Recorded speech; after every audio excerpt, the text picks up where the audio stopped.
Good morning, everybody. You're streaming live now from Fox on this Friday, March 18th. My name is Regina Gonzalez with you live from Orlando, Florida. Thank you so much for starting off your morning with us as we bring you the latest top stories and headlines from not only across the nation, but across the entire globe. We are going to start off with some coverage of the Russian invasion into Ukraine as it officially enters day 23, and Russian forces have showed no signs of pushing back. I actually do want to bring you out live to two different vantage points we have from neighboring countries as refugees continue to flee. We do know that the United Nations has confirmed that close to 3 million Ukrainians have left since this invasion began.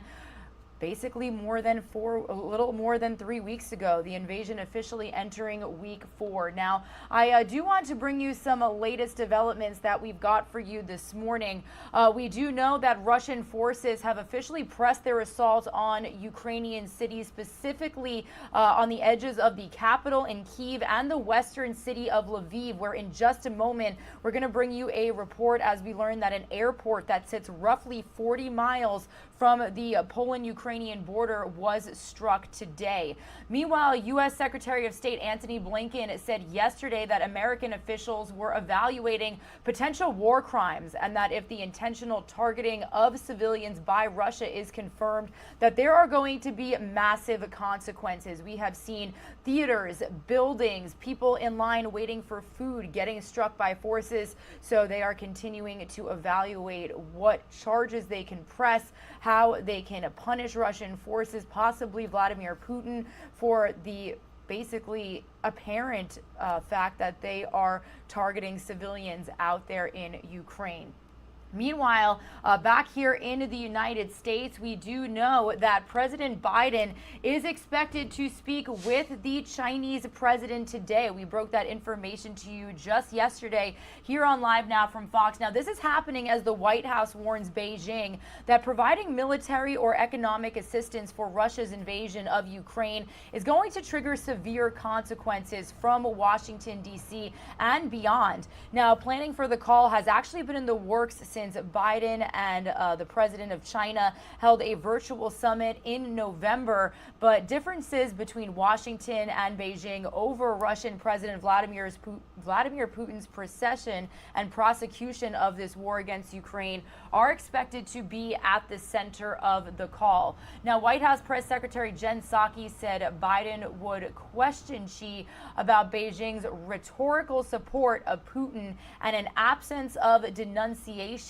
of Russia's brutal invasion of Ukraine. So basically, the main question is China supporting Russia? Are they aiding Russia? And how come they have not specifically denounced this war? The only message of support we got for Ukraine actually came from China's ambassador to the Ukraine just a couple of days ago. And China today again sought to highlight its calls for negotiations and donations of humanitarian aid, all while accusing the United States of provoking Russia and fueling the conflict by shipping arms to Ukraine. So obviously expected to be a very important, very heated phone call, to say the least. If we do get more information or perhaps live feeds of that conversation, we will most definitely bring it to you here on Live Now from Fox. Meanwhile, as promised, I do want to head out to the latest report from Fox News correspondent Lauren Blanchard. She has been out there in Poland for weeks now since this invasion began, speaking with the refugees who have fled, which again, we do have several different vantage points of those live angles this morning.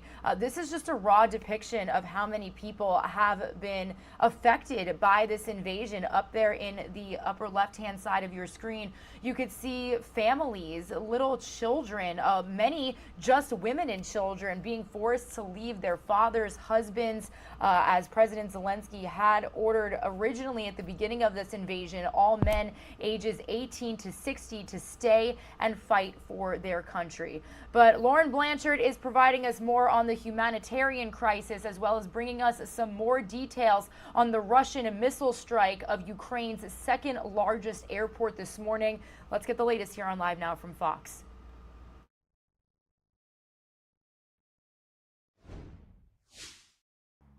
With no end to the fighting in sight, Russian troops continue to inflict death and suffering on the Ukrainian people. I don't even know how to describe this. I don't have the words. Overnight, Russian troops upping their assault on Ukraine's capital, the shelling crumbling residential buildings around Kiev, other structures engulfed in flames. Devastating scenes like this playing out in cities across the country. This morning, multiple missiles hit the international airport in the western city of Lviv, some 40 miles from the Polish border. It sends a message to the entire city that you're not getting out. The port city of Mariupol, mostly in ruins following weeks of intense attacks. We were left without anything. We are living in basements. It's a horror. What for? Tell me, what for? What are we guilty of? As the country suffers unimaginable losses, Ukrainians remain strong. We will never give up. We will fight until the end, to the last breath and to the last bullet. Amid the violence, peace talks remain ongoing. Russia's list of demands includes a promise Ukraine will remain neutral and not join NATO. Ukraine is asking for a ceasefire as its first priority. Right now, there is real reason on both sides to reach a negotiated settlement with some real concessions that could support ongoing peace. The majority of refugees are fleeing here to Poland. Now the White House is working to help more Ukrainians seek asylum in the U.S.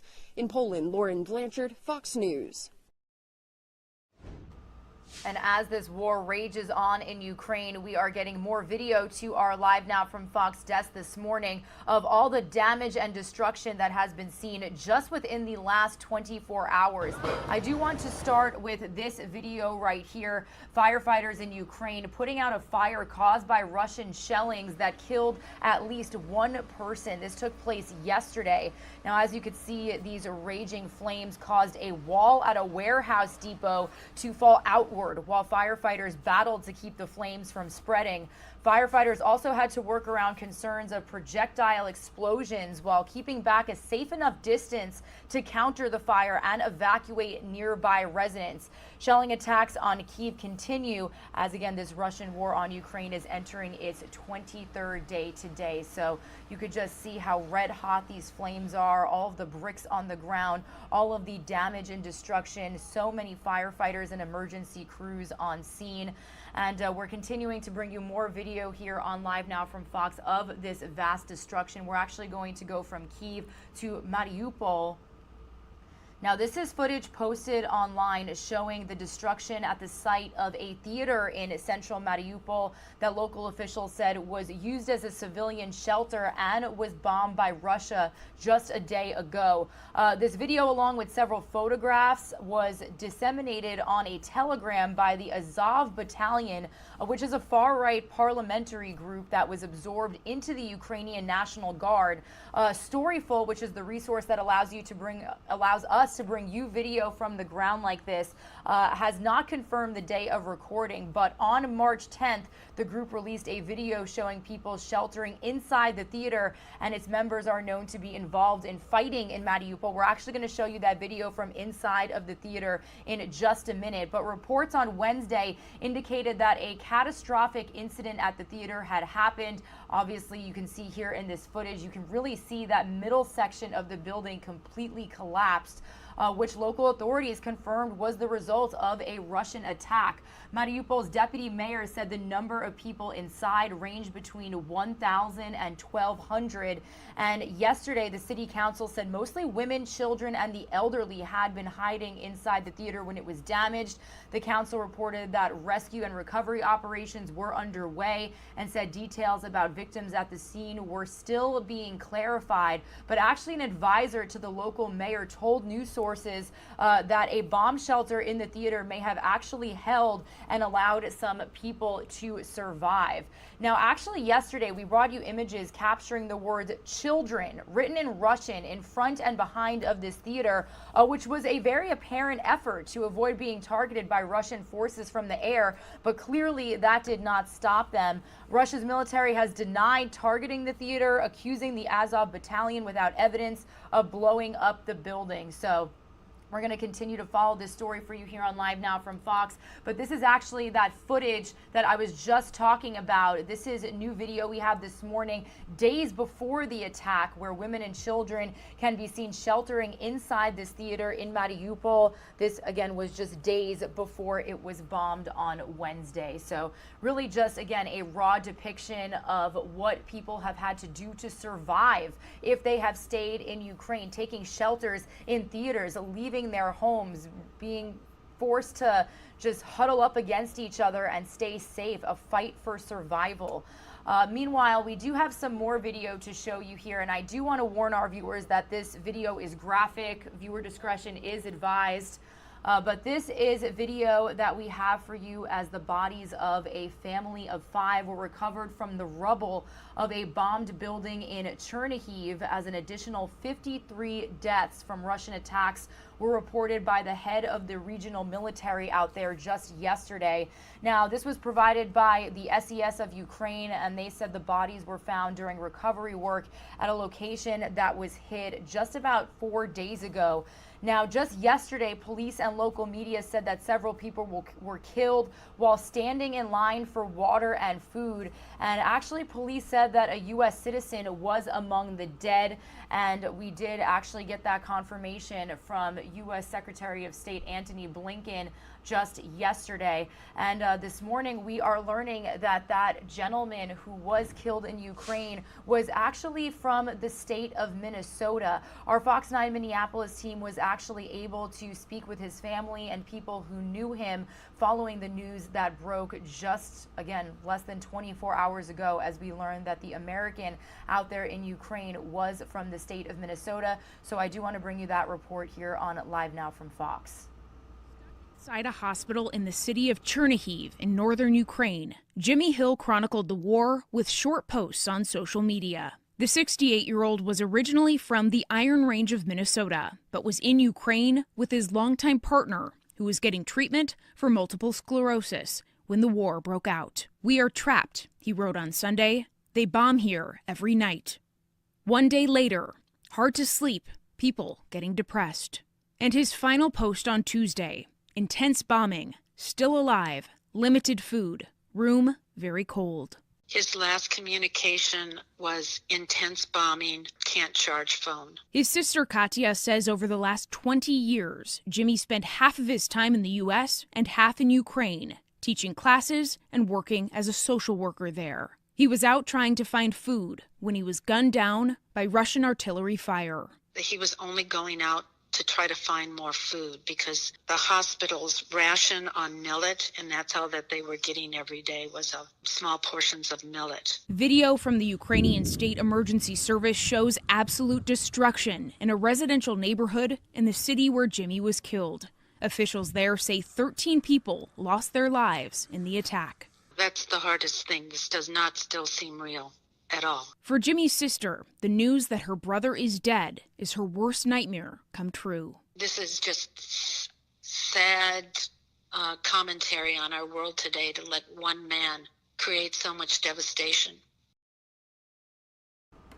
Absolutely tragic to bring you that news here this morning, but we did want to provide to you just the insight and the love that this gentleman had from so many family members. That was a report from our Fox 9 Minneapolis team, as he was from the state of Minnesota. Meanwhile, another Minnesota man who's actually in his 20s, they are really basically doing an ongoing search effort in the state of Minnesota with the help of Senator Amy Klobuchar, as a family has not heard from this gentleman in days. He actually traveled to the Ukraine to get married and to teach English. Well, he is believed to have been taken hostage by Russian forces. This is another story that our Fox 9 Minneapolis team is taking a closer look at, so I do want to bring you this report as well.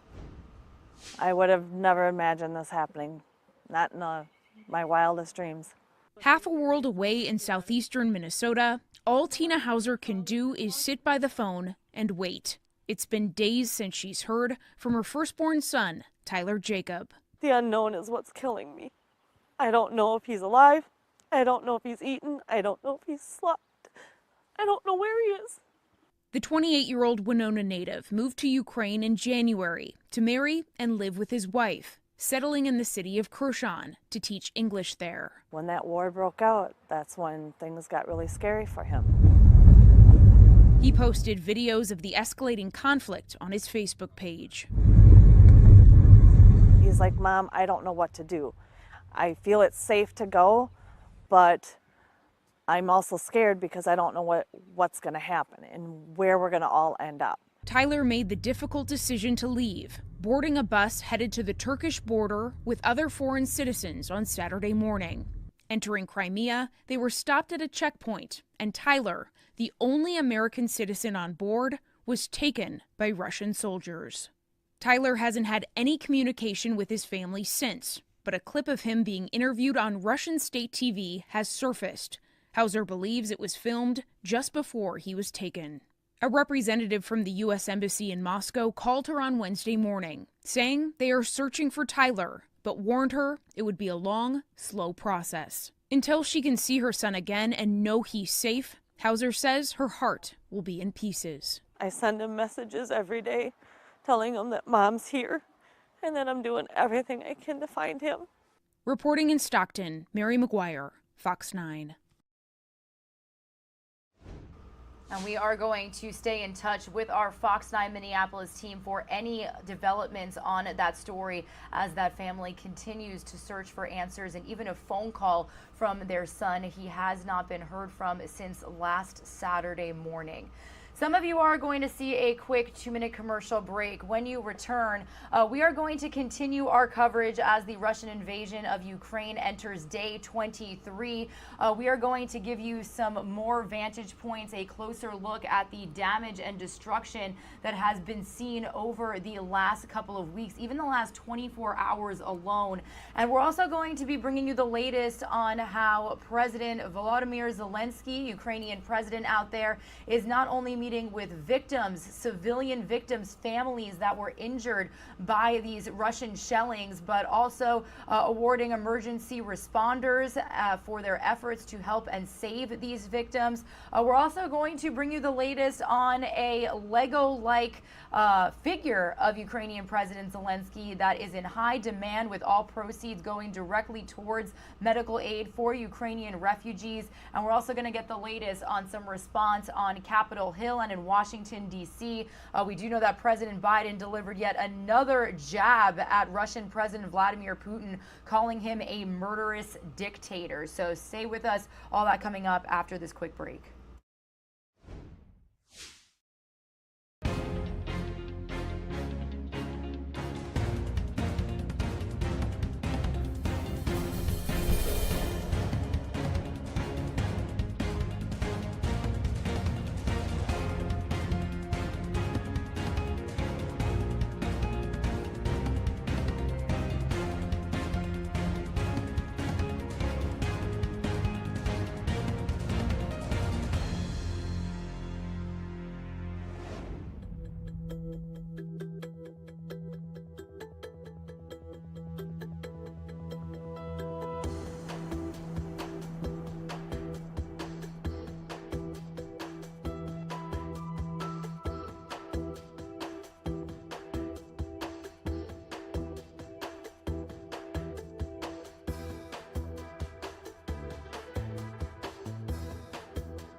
You're streaming live now from Fox on this Friday, March 18th. We are currently taking a live look at two different vantage points we have from neighboring countries outside of Ukraine as millions of refugees have fled since this invasion began basically more than 3 weeks ago. It is officially entering day 23 today. And as we continue to bring you different vantage points of different video of the destruction that has taken place due to Russian strikes on civilian structures, theaters, civilian buildings, and other structures as well. We do want to bring you the latest report from Fox News correspondent Greg Pockett, and we do want to warn you that this report contains images and video that you may find disturbing. Viewer discretion is advised. Russia's war against Ukraine enters its fourth week. Its brutality is unrelenting. The main Russian forces remain outside the center of the capital of Kyiv, but indiscriminate artillery fire is hitting residential buildings. The suburbs are pounded, leaving death and destruction. I woke up after a blast, and then there was a second blast, and it hit the building. Possible small miracle in the city of Mariupol. Survivors said to be pulled out of a theater turned shelter for hundreds of residents destroyed by Russian strikes. Children in Russian had been written outside to fend off the bombing. As the senseless siege of the city goes on. We've been without light, without water, without heat, without anything. According to the Ukrainians, 53 civilians were killed by the Russians in the last 24 hours in the city of Chernihiv. In Kharkiv, a school was hit, 21 dead. 108 children are said to have died during this war. 47 hospitals and clinics struck. All of this suffering prompting Ukrainian President Zelensky to make an emotional appeal via video link to members of Germany's parliament. Every year, politicians repeat the words "never again," and now we see that these words are worth nothing. A people in Europe is being destroyed. They are trying to destroy everything we hold dear. The Ukrainian military is actually doing a brave job against a much larger Russian foe. It claims to have shot down 10 Russian aircraft and missiles overnight. The Pentagon says they've killed 7,000 Russian soldiers. Forward movement by the Russians has slowed, but Ukraine once again called for help. The longer you hesitate about a no-fly zone, the more it will be perceived by our children and grandchildren as your complicity in this crime that the criminal Putin and his supporters in the Kremlin commit. The State Department confirms tonight the death of an American citizen in Kharkiv. It extends condolences to that man's family. A lot of sadness all across this country. In Lviv, Greg Pockett, Fox News. All right, thank you to Greg Pockett for that report. Meanwhile, a lot of this video, a lot of the images you are seeing were used in President Zelensky's address to United States Congress that happened on Wednesday, showing members of our United States Congress and the United States, the world, everybody was really watching that address as he's continued to address lawmakers across the globe like he did just in Germany yesterday. He just wants to show everybody the raw depiction of the war that is going on in his country. He has made it very clear that he is not leaving. He has posted videos upon videos of him saying, I am in my office, I am in the presidential headquarters in Kyiv, this is where I am, and I will not leave my people. And in between those addresses, in between him trying to show the world what is happening and gain more support for his nation, he's been paying a visit to civilians and first responders himself. I actually do want to bring you some of that video here on Live Now from Fox. This is Volodymyr Zelensky visiting a Kyiv hospital where he met the Vlasenko family who were injured during shellings by Russian occupiers during their evacuation. Actually, they were trying to flee. Video shared by Zelensky on social media shows him visiting members of the family in their hospital rooms. The presidential press office said the family moved from Crimea to the Kyiv region after Russia invaded the peninsula years ago. Now, the family came under Russian fire after attempting to evacuate from Vorzy on March 4th, which was the 9th day of Russia's invasion of Ukraine. So now we're on day 23, and that just shows really the extent of their injuries, the fact that they're still in the hospital. The press office said that the eldest daughter, who you see here, 16-year-old Katya, covered her 8-year-old brother with her body to protect him from the attack. She and her mother received shrapnel injuries and are expected to receive treatment for several months. So really just no end in the near future to their medical treatments. Zelensky also visited other key residents in the hospital, as you can see, including a territorial defense fighter and the driver of journalist Brent Renaud, who was fatally injured in Irpin. He was that first American journalist to be reported dead days ago. And then unfortunately, we got the tragic news of our very own Fox photographer, another producer, getting killed in a strike that also injured Fox News correspondent Benjamin Hall, who is expected to make a recovery. We do know that he has since been moved out of Ukraine and is in good spirits. So wanted to bring you this video here on Live Now from Fox. Zelensky also paying respects to those who have been working to rescue civilians from the violence of this war. He visited with emergency workers in Kyiv yesterday as well, telling them that their country is grateful for their work. He awarded medals and shook hands with emergency workers, then posed for photos with them. You can see that he was delivering some remarks to them, sharing his gratitude for their efforts. And speaking of Zelensky, we actually do want to bring you this a really cool campaign to help those being impacted by this invasion. A limited edition Lego-like figure of President Zelensky is actually now in very high demand. All proceeds are going directly towards medical aid for Ukrainian refugees. Customers can also purchase little Lego-like Molotov cocktails. This is all due to a Chicago-based retailer, Citizen Brick, who created the two custom items. The Zelensky figure is selling for $100, while the Molotov cocktails are $10 each. The bottles for each Molotov cocktail have a Ukrainian flag printed on the side, as you can see here. And to place an order, you can go to citizenbrick.com. So we've seen all sorts of efforts to try and get aid to Ukraine. So this is actually a very creative way to do so and honor President Zelensky, who has really just been so defiant since this invasion of his country began.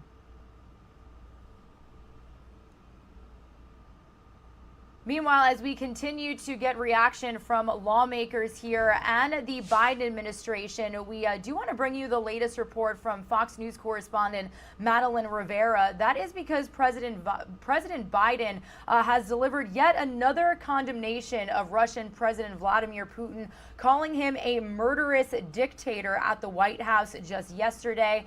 So let's get the latest here on Live Now from Fox.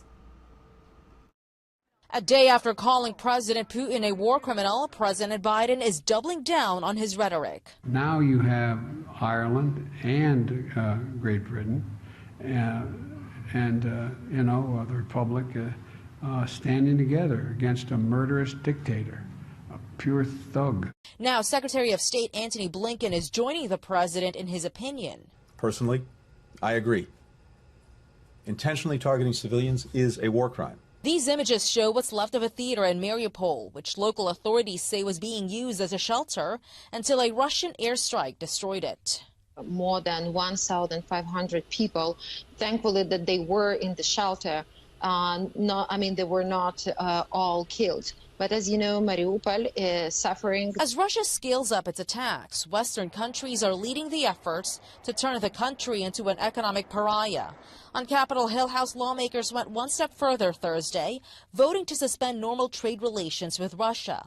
However, there are growing concerns among U.S. officials that China could offer Russia military and financial help. It is a high concern, a significant concern. President Biden is getting ready for a high-stakes call with Chinese President Xi Jinping on Friday, but he's managing expectations. He does not believe democracies can be sustained in the 21st century.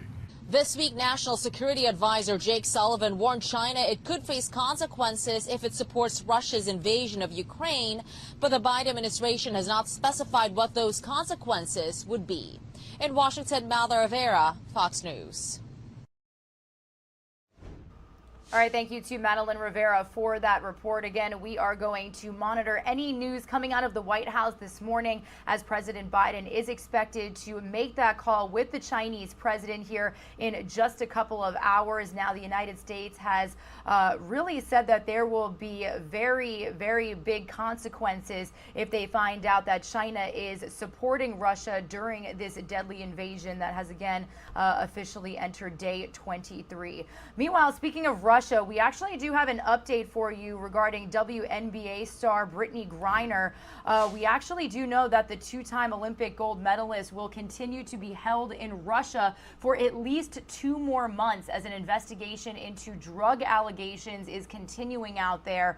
A Russian news agency reported yesterday that the court in Moscow has ruled that Griner will continue to be held in Russian custody until at least May 19th, pending an investigation into the circumstances that led her to be arrested back in February. Now, Griner was actually detained in Moscow at an airport back in February after Russian authorities said a search of her luggage revealed vape cartridges. A little bit later in our show, we're actually going to bring you a segment from our very own Andrew Kraft. He spoke with a lawyer about the legal consequences at stake. Is this even allowed? What is Russia's main goal in keeping her here?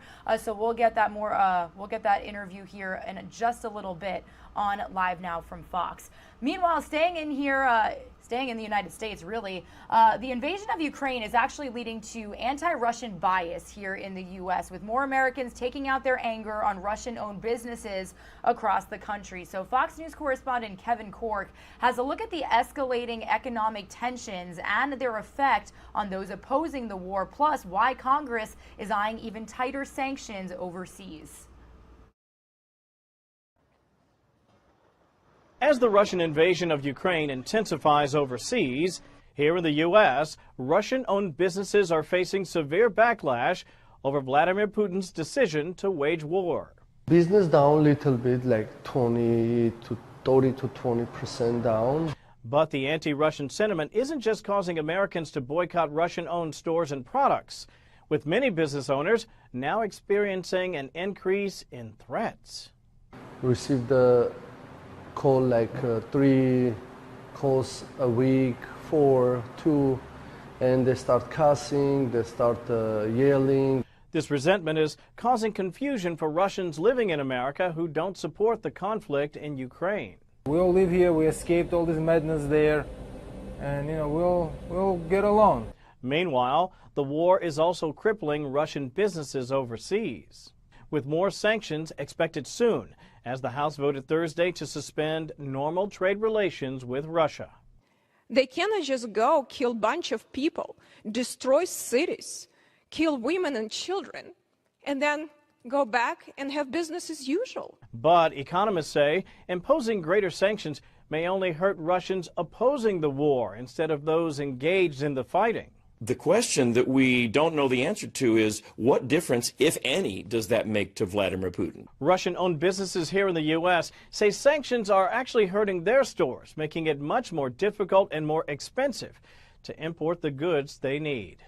I'm Kevin Corke, Fox News. Meanwhile, we're continuing to hear more stories from people on the ground there in Ukraine. And our Fox News correspondent, Lauren Green, is bringing us this latest report on a Ukrainian pastor who sent his family to safety when Russia invaded Ukraine, but stayed behind himself to keep providing minister services to people during the war. So let's take a listen here on Live Now from Fox. Ukraine's vibrant faith community is brought together through a media outlet called Far East Broadcasting Company. One of the hosts is also a pastor of a church in Kyiv who's sharing a message that safety comes in more than one form. God is with me right now. God is with us. And he says, don't be afraid. Preaching in this most desperate hour while he hears bombing in the distance, Sergei Nakol, pastor of Grace Reformed Church in Kyiv, delivers the only message he believes will keep people safe no matter what. People are so open right now when they understand that their life could just end any moment, and nobody knows who is next. With a few members of his congregation, they're holed up in the basement of the church, now a bomb shelter. He sent his wife and 2 sons west, away from physical harm, but he remained behind to minister to people who did not or could not leave. He walks the streets of Kyiv, taking pictures of the damage and talking with both soldier and citizens to broadcast to the world, always bringing a message of hope. I just cry with them. I just hug them. I don't know all the answers, but what I know for sure that God is with me, God is with them, and God acts through me right now. Pastor Sergei has a message for Russian President Vladimir Putin. Vladimir, repent. Repent of all of your evil deeds, because you're not God. And also a message for the American people. I'm very proud of you, about your prayers and about your support. So continue to do this. Pastor Sergei says he does not fear for his life, and regardless of what happens, his faith assures him he will see his family again. In New York, Lauren Green, Fox News. All right, some of you are going to see a quick 2-minute commercial break, but don't go anywhere. When we come back, we are going to touch base live with Fox News correspondent Doug Luzader. He is in Washington, D.C. this morning with a little preview on what we could potentially expect from a high-stakes phone call happening today with President Biden and Chinese President Xi Jinping this morning. So stay with us. All those details coming up after this quick break.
You're streaming live now from Fox on this Friday, March 18th. President Biden has a high-stakes call with Chinese President Xi Jinping this morning. Now, the administration is hoping to pressure one of Russia's few remaining allies to help end the war in Ukraine. So, as promised, we want to head out live to Washington, D.C. this morning. That's where Fox News correspondent Doug Luzader is joining us with the very latest. So, Doug, as we just said, a very high-stakes phone call. What do you think we could expect here from this conversation?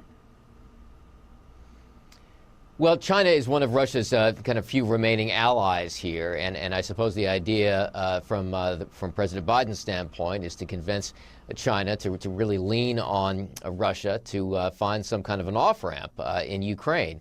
Will China do that? We'll see. I mean, you know, there have been certainly some implied threats from the administration about sanctions possibly that could follow if, in fact, China does wind up helping Ukraine.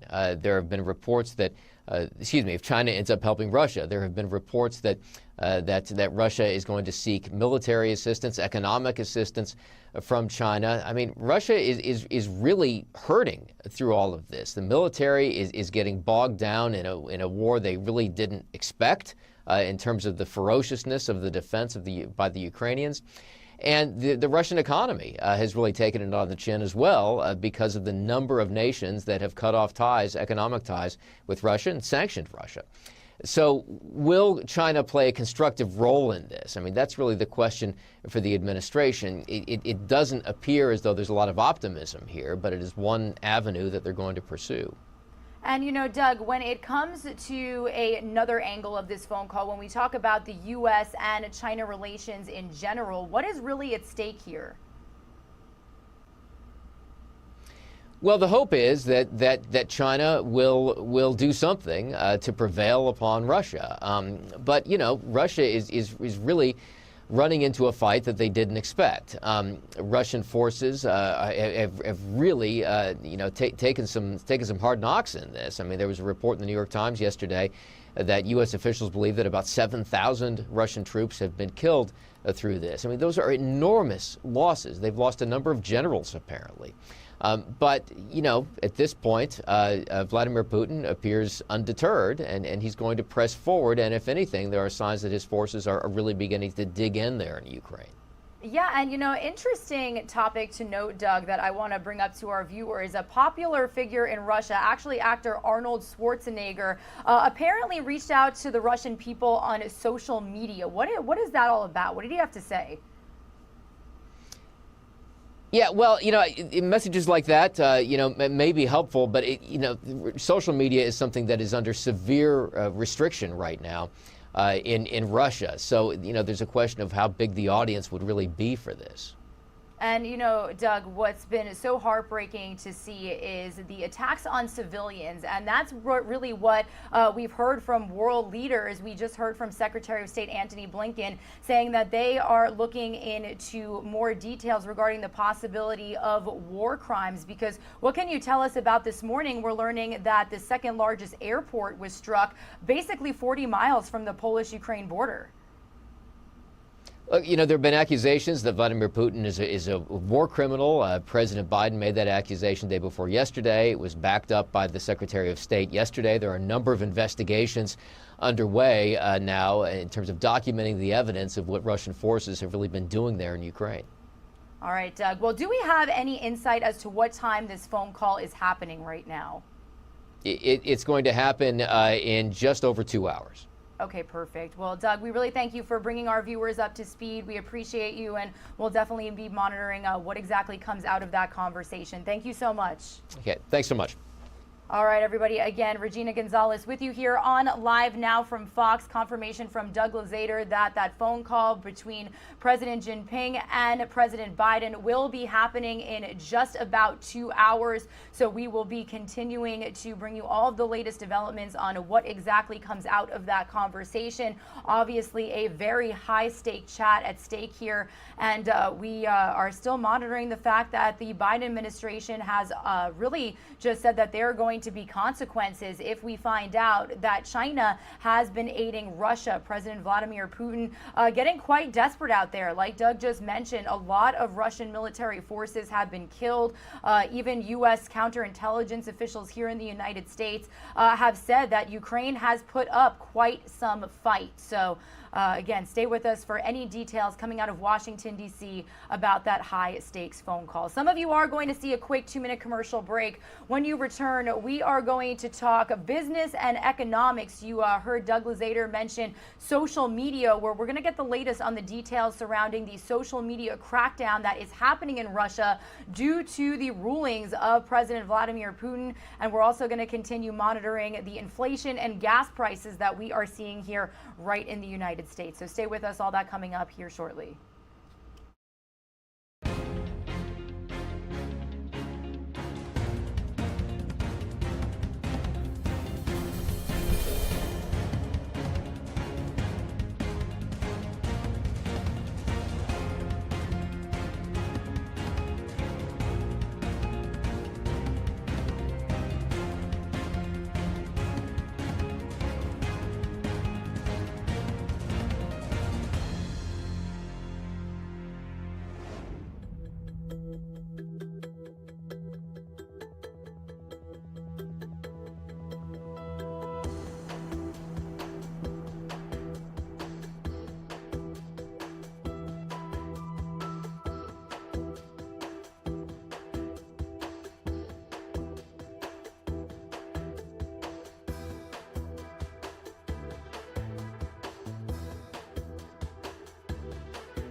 Good morning, everybody. You're streaming live now from Fox, raw, unfiltered, nonstop news, continuing to bring you coverage of the Russian invasion into Ukraine and its effects on business and global economies. I do want to start off with this Fox on Tech report, because after it banned Russian state-sponsored media from its platform, Twitter was also banned in Russia, and now the social media giant is encouraging users to basically use a dark web workaround. So Fox's Eben Brown has more in this edition of Fox on Tech this morning.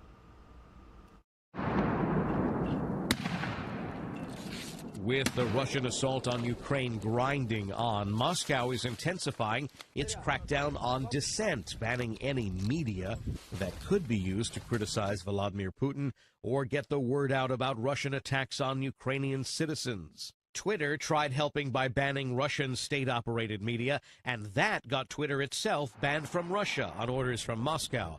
Now the social network says they have a way for people in Russia to bypass their country's laws and rules and get back on Twitter. What's their solution?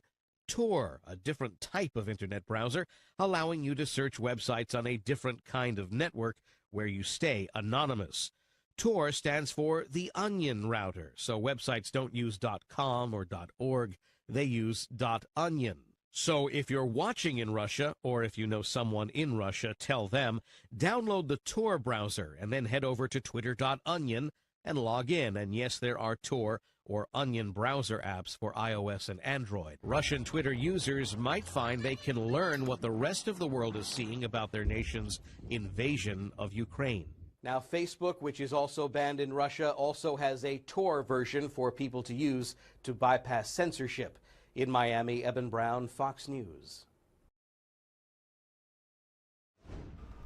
Meanwhile, travelers could see higher airfare tickets as prices of oil are continuing to climb.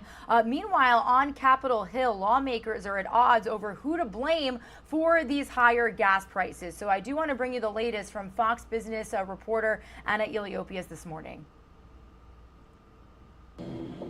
Oil prices once again putting pressure on inflation. The cost per barrel jumping back above $100 on Thursday. When you couple the rise in oil and oil-related products and other commodity inflation, I think we have an inflation bomb.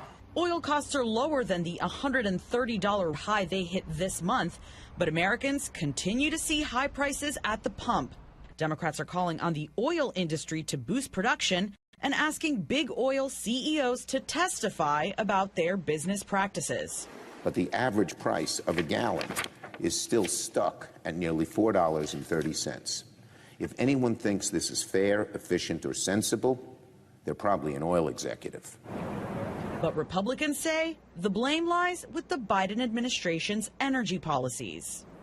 The administration that campaigned on ending fossil fuels now claims the fossil fuel companies are just layabouts who don't want to drill. Meanwhile, the higher fuel costs could have a big impact on travel in the coming months. Southwest and United Airlines are moving to slash flights from their spring schedule, citing fuel prices and pandemic-related labor shortages. Carriers including Delta also plan to increase ticket prices to offset costs. Economists say for airlines, it's a guessing game. What are fuel prices going to be in the spring? What is labor supply going to be? Rideshare companies such as Lyft and Uber also plan to offset costs with a temporary surcharge added to rides. Anna Eliopoulos, Fox News. Meanwhile, that surcharge that you just heard of in that report, that actually begins next week. We're also learning that Toyota is cutting its global production target. CJ Papa has all of this information here in this morning's Fox Means Business report.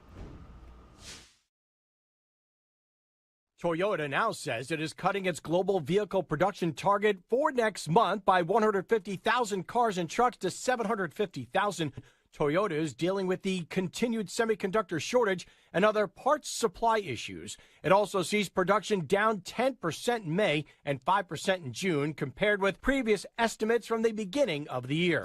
Lyft, following Uber's lead, adding a surcharge to offset surging fuel prices. Starting next week, the ride-sharing app will add a 55-cent surcharge to each ride. That charge will remain in effect for the next several months. And it's not just Lyft. DoorDash says its couriers will receive cash back on fuel through a prepaid Visa debit card. Xerox has stopped shipments to Russia and is monitoring the situation in the country. The company employs people in Russia and Ukraine and has separate businesses in both countries.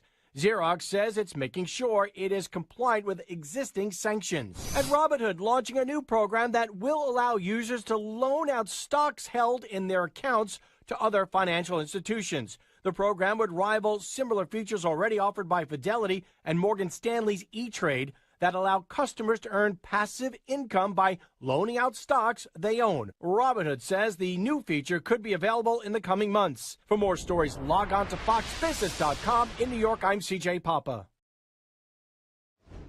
All right, everybody. Some of you are going to see a quick 2-minute commercial break. We are slowly approaching the top of the 7 o'clock Eastern time hour. After that break, we are going to get you all up to speed on everything you need to know about President Biden's call with the president of China happening in just a couple of hours. They are going to be talking about the Russian invasion of Ukraine, which has officially entered day 23.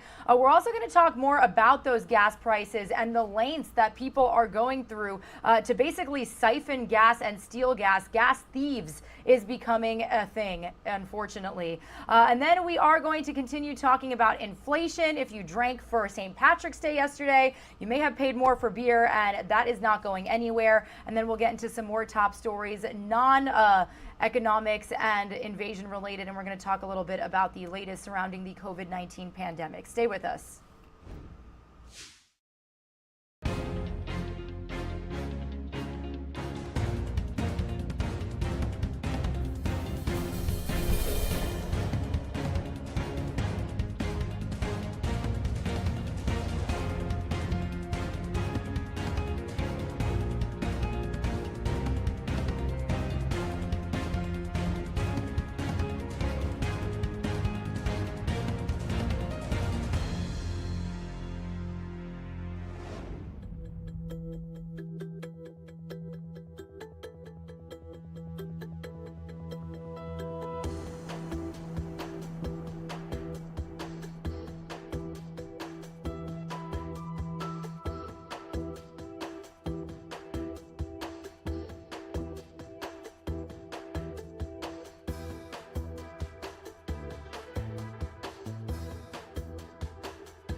Good morning, everybody. You are streaming live now from Fox on this Friday, March 18th. My name is Regina Gonzalez with you from Orlando, Florida. I'll be with you for the next several hours as we continue to bring you all of the latest developments on not only major stories happening here in the United States, but internationally as well. I actually do want to head out live right now as we continue our coverage of the Russian invasion into Ukraine, officially entering day 23 here.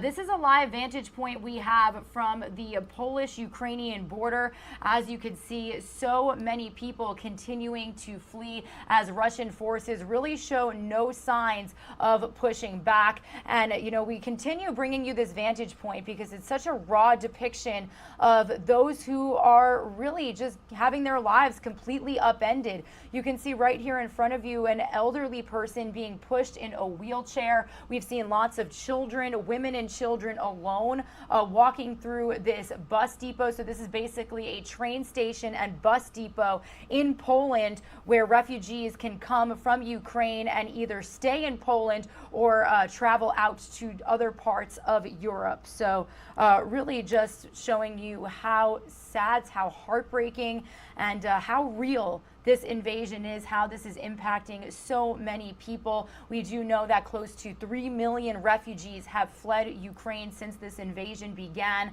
and Poland taking in more than 1 million refugees alone. Actually, outside of Ukraine, Poland has the largest Ukrainian population, so it's likely that a lot of people may have family there, may feel more comfortable going there. But we also have different vantage points coming in this morning from Romania as well, and we'll get to that in just a second, because as you can see, we've got some fast facts here, some latest information that you need to know about this invasion today. And that first bullet point says that President Biden will be speaking with Chinese President Xi Jinping today. Fox News correspondent Doug Lazater telling us that that conversation is about to happen in about 2 hours. Now, this is a very high stakes phone call. They're set to speak today about the Russian invasion into Ukraine. And, you know, the White House has continuously warned China that providing military or economic assistance for Russia's invasion would come with severe consequences. Russian President Vladimir Putin starting to get a little desperate, as Fox News correspondent Doug Lazater said, looking to other countries that support Russian military forces have been shot down in bulk. Each day of this war, we do know that the Ukrainian military has put up quite some fight. So Doug Lazater is actually bringing us this latest report as we reach the top of the 7 o'clock hour. I want to get you all up to speed on that phone call that is expected to happen in just a couple of hours.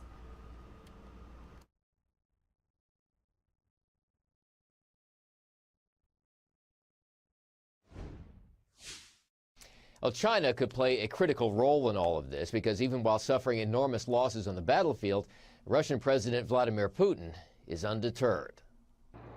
Some of the latest Russian attacks have targeted the city of Lviv in the west, just about 40 miles from Poland, and an area once seen as a relative safe haven for those fleeing from the east. He does not believe democracies can be sustained in the 21st century. President Biden not sounding optimistic about Chinese President Xi Jinping. But this morning's call between the two leaders will be about driving a wedge between China and Russian President Vladimir Putin, who may be looking for lifelines at this point, with an economy in shambles and a military bogged down. We're seeing Russian outreach to China, which is really an act of desperation. Remember, those two countries are closely aligned. I wonder if China's got a little buyer's remorse at this point. Yes, While Ukrainian President Volodymyr Zelensky visited those wounded in recent attacks, Putin's forces appear to be digging in. I don't see signs right now that Putin is prepared to stop. U.S. Secretary of State Antony Blinken suggests Putin may grow more desperate as his government continues to restrict news of the war at home. Actor Arnold Schwarzenegger, a popular figure in Russia, reached out directly to the Russian people on social media, telling them they have been lied to. I regret to tell you that thousands of Russian soldiers that have been killed. Now, given the social media restrictions in Russia, it's not clear how far that message will spread there. But Schwarzenegger is one of the few Twitter accounts that Vladimir Putin actually follows. In Washington, Doug Lazater, Fox News. All right, thank you to Doug Lazater for a preview of that phone call. Again, we here at Live Now from Fox are going to continue monitoring any news out of the White House. It is likely that Press Secretary Jen Psaki will detail what exactly that conversation entailed. When we do get that update, we will stream it for you live, raw, and unfiltered. Sometimes, very rarely, when a high-stakes phone call or meeting like this happens, we know that when President Biden has met with Vladimir Putin virtually in the past. We've gotten some taped playback of that conversation, or those conversations, I should say. So if we do get any specific feeds from inside of the White House as this phone call happens, we will absolutely bring it to you here, raw and unfiltered. That is who we are and what we do. Meanwhile, we've been continuing to have the conversation of high oil prices, how inflation, record high, well, I should say 40-year high inflation, has continued impacting Americans. Well, I do want to stay here in Florida. I'm joining you here from Orlando, Florida. Not too far away from us here, Florida police arrested several people for allegedly tampering with gas pumps in order to steal fuel. People getting really desperate as these gas prices are rising. They're going down a little bit, at least here in Florida. But Fox's Catherine Hawley has a closer look at this story this morning.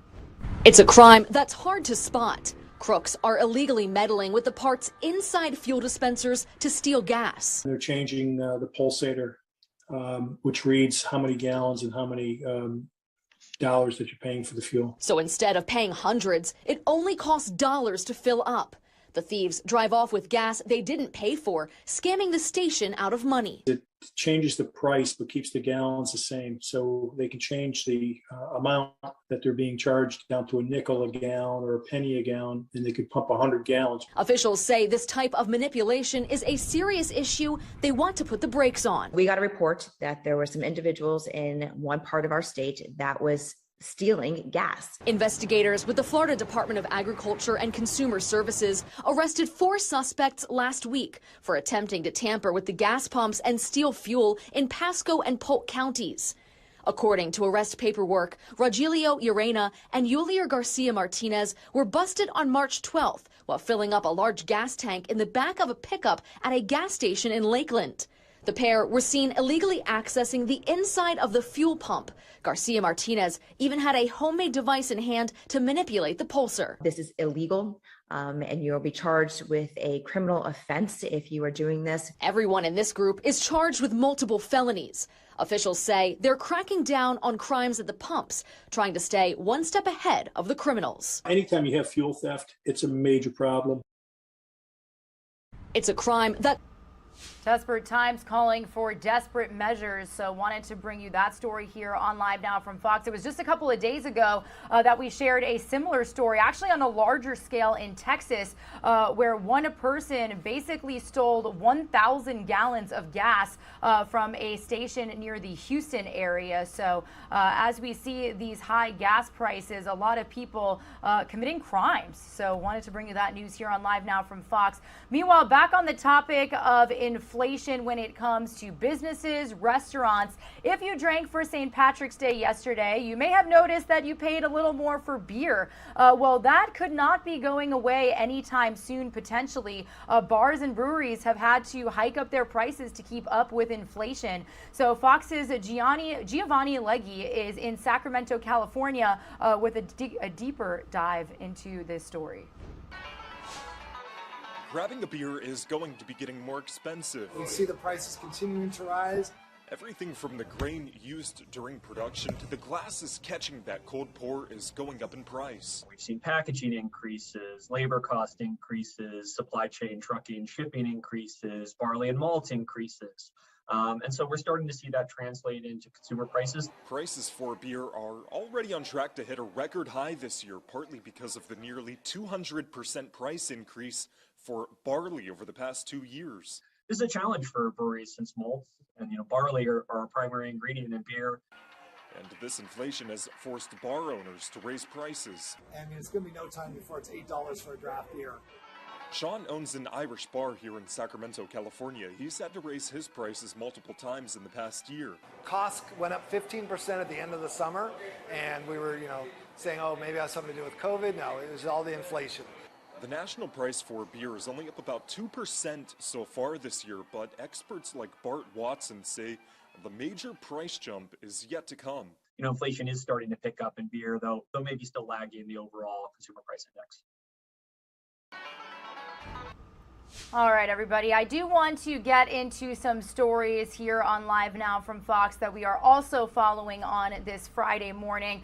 When it comes to the latest in the COVID-19 pandemic, the stealth COVID subvariant BA.2 is what it's called, is now prompting fears for another worldwide surge. Fox News correspondent Christina Coleman is in Los Angeles with a closer look at this variant and what doctors have to say. It's called BA.2, a subvariant of the Omicron strain, and it's spreading quickly around the world. China, Hong Kong, Japan, and South Korea all seen a big surge in cases, resulting in new lockdowns. And in Western Europe, at least a dozen countries now reporting a spike just days after lifting COVID restrictions. It's more pleasant to not wear a mask. To be able to see people's faces, it feels good, and it's a pleasure. Public health officials in the U.S. are increasingly sounding the alarm, warning it will be difficult to avoid a surge here without new mitigation efforts. But there's little support for that among some mayors and governors who have made lifting mandates a top priority, a move applauded by some doctors who say it's time to get back to normal. The mandates make no sense whatsoever. Let's live with this already. Stop the mandates, stop the fear, stop ignoring natural immunity. We're now averaging just over 30,000 cases a day in the U.S., but even as the numbers keep falling, the Biden administration is working to maintain its COVID response, including releasing almost $400 million from the Emergency Rental Assistance Program to high-rent states like New York and California. Though the White House warns those programs will run out of money soon if Congress doesn't act. We have been working around the clock over the last few days, behind the scenes and publicly, to convey very clearly what the impacts will be. House Speaker Nancy Pelosi says she's hoping to hold a vote on a new COVID funding package by September. In Los Angeles, Christina Coleman, Fox News. All right, going from Los Angeles out to a live vantage point we have of Port Canaveral, Florida. This is right down the road from our Live Now from Fox East Coast hub here in Orlando. And as you can see, it's a pretty foggy morning. It is expected to be pretty hot around here today. But we wanted to bring you out there because NASA's next generation moon rocket began a very highly anticipated slow motion journey out of its assembly plant yesterday en route to the launch pad for a final round of tests that will determine how soon the spacecraft can fly. Now, actually, stay with us here because in just a couple of hours, we will be speaking with a NASA official about this new moon rocket. And we wanted to bring you the latest here on Live Now from Fox, as we did have a Fox weather reporter, our Fox weather team out there bringing us a closer look. Today in Cape Canaveral, Florida, is sort of like the grand unveiling of this new super moon rocket. Now, this will take humans to the moon in 2025 and then off to Mars after 2030. So right now, we're standing in front of the Vehicle Assembly Building. That's where the rocket is currently standing. They actually just opened the doors not too long ago. While the weather requirements aren't as strict as takeoff events, they're still looking for certain temperatures, checking for lightning and hail proximity to this area, and wind speeds. So far, they say the weather is perfect for today's rollout. Now, we have a look inside from NASA. This was taken yesterday after all platforms surrounding the rocket were retracted this week. Today is simply a day when they will drive the rocket to launch pad 39B, where the last mission to the moon took off in 1972 with Apollo 17.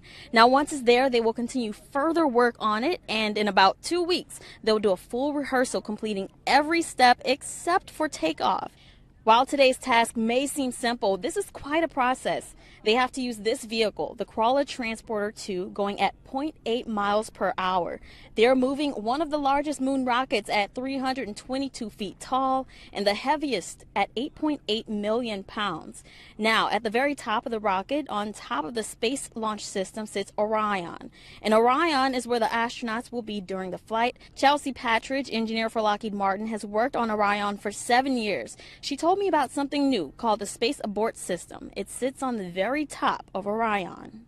It's pretty important because when you think about space exploration of the past, most recently we had the shuttle, and that famously did not have a launch abort system, which is why we've had, unfortunately, some of the disasters that happen. So the launch abort system sits on top. So should anything happen in an emergency, it has its own launch abort motors that would take the crew module and the crew away safely from the rocket if there was some kind of anomaly situation in launch. Now, next up, we'll have that full wet dress rehearsal. It's set for April 3rd. Reporting here in Cape Canaveral, Florida, I'm Brandy Campbell for Fox Weather. Today. Definitely is so crazy to see what space exploration has to offer. Again, that rollout happened just yesterday. And stick with us because at around 10 a.m. Eastern time, we will be speaking live with a NASA expert all about that really, really incredible rocket that could take us to Mars and beyond. Some of you are going to see a quick 2-minute commercial break. When we return, we are going to shift our focus back to the Russian invasion of Ukraine officially entering day 23. Just the images that we have seen of the damage and destruction out there have been absolutely heartbreaking. When we come back, we are actually going to bring you a segment from our very own Live Now from Fox host Christy Larson. She spoke with a journalist who's been basically hiding out in a bomb shelter since this invasion began. So stay with us. That is coming up after this quick break.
So we always like to keep you with the latest updates coming from Ukraine, and what better way to do so than joining one of our journalists who's stayed behind. He's been staying in a bunker and is now joining us right here on Live Now from Fox. Thank you again to Mark Savchuk, who is coming to us from Kyiv.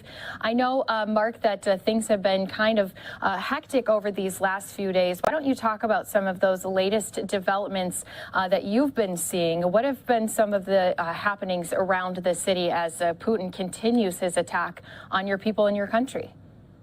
Right. Okay, so basically what happened through the last week is that most of the advances of the Russian army has stopped. Basically, they have stalled. We have managed to cause so much damage to their army that they have basically ran out of steam, so to speak. We have several key points where the main fighting is currently happening. So the first is Kiev, obviously, because that's their target number one. They would really, really like to take Kiev. They would really like to take Kiev and put their own government in place. As you have seen from the reports of the media, there has been like a huge column of armor and trucks, 65 kilometers or whatever they have been calling it. So this column has now reached the northern west point of Kiev, and they're trying to assemble their army, and they're slowly moving south, trying to encircle the city. But currently, they haven't been really successful at doing that. Our artillery keeps shelling them at night, so they don't sleep. So they are constantly under pressure, constantly demoralized. And to be frank, they really lack the motivation to fight because they don't really understand what the hell are they doing here. And our resistance is incredibly fierce, and they know it. They know that when they will push towards Kiev, lots of them will die. And obviously that's not really a shiny prospect for them. So Kiev is currently fighting really hard. The next point is obviously a critical point is Mariupol, that is currently encircled by the Russian forces, and our armies in there really put up heroic fighting. I mean, you can't really put another word to it. For 12 days, they're cut off from the main army, from the main supply lines, and they keep on fighting. Every day, a Russian army tries to storm the city, and every day they repel their attacks. Just, yesterday, they have our guys have made a big, they have destroyed a couple of tanks, when they were storming the city. Unfortunately, Putin's army, of course, when they can't achieve any military goals, they are desperate, and they try to bomb civilians, which is exactly what they've done yesterday, bombing a huge theater right in the middle of the city, knowing that this theater is a shelter place for residential, for civilian population, and they have put a bomb right in the middle of it. And luckily, from what we've heard in the news, civilians were in a bomb shelter. So even though that the building was destroyed, people, that's exactly what you see right now. And you see on each side of the building, it's written children. So they have bombed a building that is specifically saying that there are children inside, and they have put a bomb right in the middle of it. And today, when the rescue came along in order to de-block the people who are in the bomb shelter, they have bombed this very building with artillery, knowing that there are paramedics working on site trying to help the people there. So as you can see, this is nothing but genocide and war crime. And that's why Ukrainians are pushing the West in order to introduce more and more sanctions against Putin and Russia, because what he's doing has nothing to do with any military goals. All he's doing right now is just bombing residential areas, bombing innocent civilians, women and children. So, but we are managing quite successfully to stop their advances, and currently they have completely stalled on all major fronts. And I'm glad that you mentioned this too, because I know this is one of those latest big stories coming to us here from across the world. And so I want to just retouch on that point, because your fighters down on the ground have been doing such a good job holding off those Russian forces. That is what you're saying is the reason why we're seeing more of these attacks continuing to happen from the air instead of from the ground. Yes, exactly. Because, they see that they can't achieve their goals. They want to take Kiev, but they simply fail. Every single time they attempt to storm, they have huge numbers of tanks completely blown off by actually Javelin missiles and Stinger missiles that the US provides and the West provides, which we are really grateful for. As you know, from Ukraine, we have like three main demands: more sanctions on Russia, more guns, and more resources in order to fight Russia. And that's exactly basically what happened yesterday. Is we had additional sanctions on Russia. We had additional big army shipment, military shipment towards Ukraine, anti-air missiles, which are desperately needed in Ukraine. That's exactly what the West is providing to Ukraine. And we had like a big package of monetary assistance, which is, I think it's like 13.6 billion USD, which not all of it goes to Ukraine. Some of it goes to close countries like Poland that accepts a huge number of refugees from Ukraine. But still, in any case, it's a help towards the fight against Russia. So, the West is doing pretty much what we asked them to do. But in order to actually turn the tide and not just stopping their army, but actually starting to push forward, we will need additional support and continuation of this support that is coming from the West. And I want to touch on, Mark, I don't know if you know, but yesterday we did have President Zelensky who had spoken to our U.S. Congress members. Today we also had some video showing him visiting a hospital. So we know that he's still there in Ukraine, obviously showing his support to his people who continue to fight on those front lines day in and day out. As far as you know, after that speech happened, a lot of people have been wondering, what is communication like coming to you when you're getting these updates on what's been happening in different regions across Ukraine? Because another thing that had happened was some false messaging. There had been some hacks into some TV stations. So some of their scrolls had some false messages that it's time to put your weapons down. What is it like trying to get information when you're there inside of a bunker? Yeah, well, come on. We know that our president is not going to say something like that, especially when Kiev was in real danger of being encircled and stormed. Mr. Biden, as we know, has communicated with Mr. Zelensky and said that, they can transport him away to safety. And he famously said that I don't need a ride, I need a gun. Which I think just, shows his resolve in order to fight this war till the end. So, if we do see some images like that saying that it's time to end the fight, clearly this is a lie.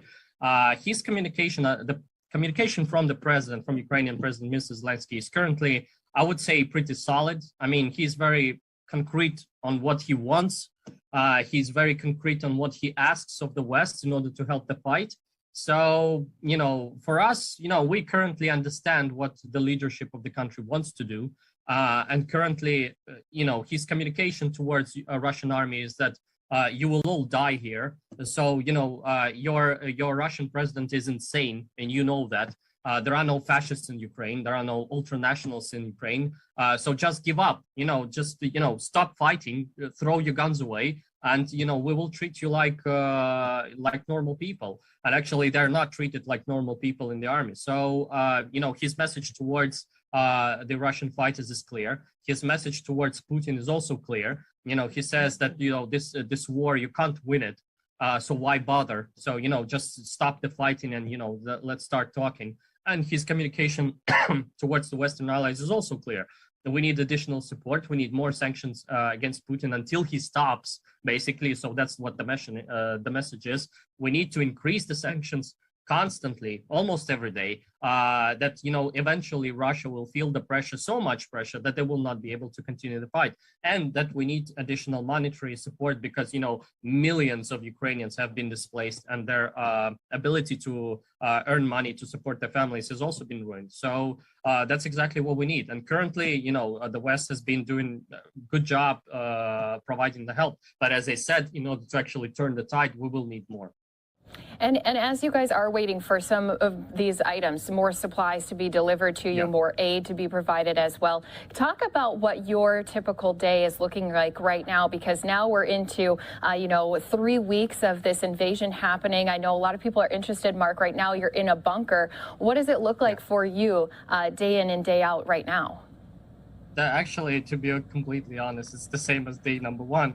So we wake up and we try to fundraise as much money as possible. We try to buy as many supplies as possible, and we try to solve logistical tasks on how do we get this stuff from America, from Canada to Poland, and then to Ukraine, and then to Kiev and to the front line. So to be honest, every single day is almost the same. We're just like a logistics company that is solving logistical tasks. So constantly we have like lots of stuff in our, as you said, bunker that is coming in and is waiting to be distributed to the front line. So that's like some kind of military gear, gloves, kneecaps, helmets, stuff like that, medical care, which we then give specifically to some regiments or troops that are on the line, that are around Kiev or in other hotspots like Chernihiv and Kharkiv and other places that is currently experiencing some heavy fighting. So that's what we do day by day. And as you are going out there on the streets, you're speaking with some of these other people who have decided to stay behind. Have you been able to understand why they're there? I know obviously there is that law saying men ages 18 to 60 have to stay in the country, Yeah. but why have others chosen to stay instead of flee to some of those neighboring countries that we've seen so many times? Yeah, well, you have several groups here. The older people, they just don't want to leave. I don't understand that as well. You know, even though they are provided, how shall I say, evacuation, you know, they can evacuate if they want to, but they still want to stay. That I really don't have an answer why. They just don't want to leave. Other people, you said that men can't leave. They actually can. They can't go abroad, but, you know, they can go from city to city, so they can migrate. And not actually, not all of the people are enrolled in the army. Because currently we have more volunteers that want to join than actually the army is able to take in. We hope that in the next months or so, we will receive more weapons and we'll be able to put additional volunteers to work, and so they can be enlisted in the army. So, you know, that's also happening. But actually, lots of people in Kiev want to stay because they want to help the fight. They actually do the same thing that we do, you know, just in maybe some different areas. Some people volunteer in medical care. Some people volunteer in delivering food to the front line because, you know, our guys needs to be fed. So to boost morale, obviously. And so there are so many tasks in order to sustain the army, because we have mobilized like several 100,000 people, and, you know, all of these people need to be sustained in order to fight. And we really do our best in order to supply them with the best care we can. That's obviously affecting the morale of the army. The morale is high. The guys want to fight, and obviously that's partly why the Russian army is losing, because you know, they just can't succeed against the army that really wants to kick their ass. I know so many people like you that we've been checking in continue to have that fighting spirit in them. Finally, Mark, I just want to ask about, I know you'd said obviously there are some corridors available for people who do need to leave the country. Have you been seeing any increase of attacks on civilians through those? Because unfortunately, we have been hearing some reports of increased attacks on civilians from Russian forces that are there. I mean, the other day we just talked about people waiting in line for bread who had been shot and killed. Yes, exactly. That was happened in Chernihiv. Unfortunately, again, this is the acts of terror. Okay, so this is what Putin does all the time. I mean, this is exactly what he did in Syria. You know, is his policy, his strategy for fighting is not to gain military advantage, as we can see, because they can't, because their army is so bad, but to terrorize the people and trying to scare them.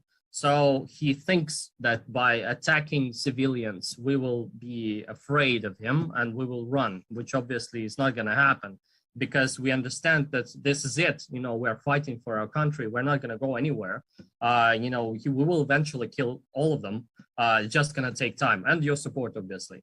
So unfortunately, as you said, yes, but this is his strategy. This is his unfortunate, you know, this is his way of thinking, is that he thinks that if he will kill lots of civilians, we will get scared and run. And that's not going to happen. Right. And as you mentioned, a lot of people know his playbook. They knew that this could be possibly something that he might have to take some of these drastic steps, as he has been trying to play catch up ever since this invasion happened. And thankfully, the spirit of your people continuing to push through day in and day out. So we appreciate you checking in again here with us, Mark. I know that it's been a lot to take in over these last few weeks. So thank you again for your time and joining us here live from Kyiv. Thank you. A very insightful interview from our very own Christy Larson, speaking with a Ukrainian journalist, basically hiding in a bomb shelter when he's not out, evaluating all of the damage that has been seen in so many cities across the country. You heard him just talking about the situation involving a Russian strike on civilians that were basically lined up to get bread and water. We later learned from Secretary of State Antony Blinken that it was that situation where an American was killed, and we did learn later on, and we brought you a report earlier this morning that that American man was from the state of Minnesota, and we'll touch base on those details in just a little bit. But when we return from this quick 2-minute commercial break that I'm about to send you on, we are going to bring you the latest on WNBA champion and 2-time Olympic gold medalist Brittney Griner. It was breaking news that we brought to you just yesterday. Russian news agencies confirming that a court in Moscow has ruled that Griner will continue to be held in Russian custody until at least May 19th. So that is literally a little more than 2 months. Now, she was detained at a Moscow airport back in February after Russian authorities said that a search of her bag revealed that there were vape cartridges inside. So we'll bring you the latest details on that situation, and then our very own Live Now from Fox host Andrew Kraft did speak with a lawyer about what exactly the legal tactics are in this situation. Is Russia allowed to do this? Why are they doing this? Stay with us for those details.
You are streaming live now from Fox on this Friday, March 18th. Now, before we get into some more coverage of all the top stories we are following here, we needed to bring you this live look at Nashville, Tennessee. My colleagues and I just happened to glance at this camera and say, oh my gosh, this sunrise is gorgeous. Look at those pinks, purples, yellows.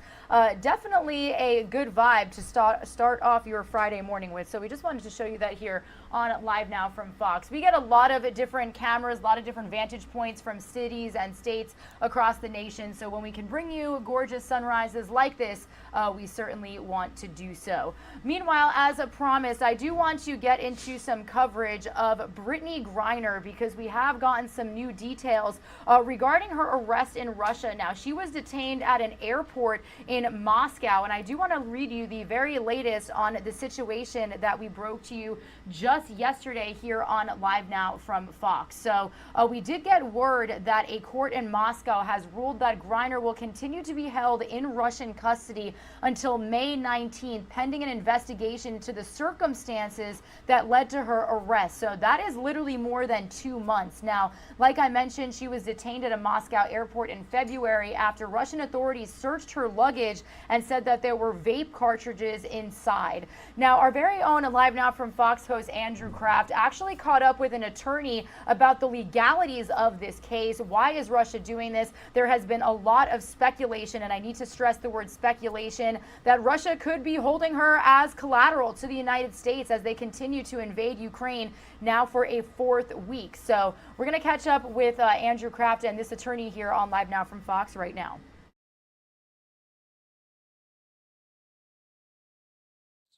Joining me now here on Live Now from Fox to discuss the particulars of this case, legal expert Andrew Chaikovsky. Andrew, good to see you. Thanks for being with us. This is really interesting because Americans get detained abroad all the time, though Russia is one of those countries that presents a whole host of challenges.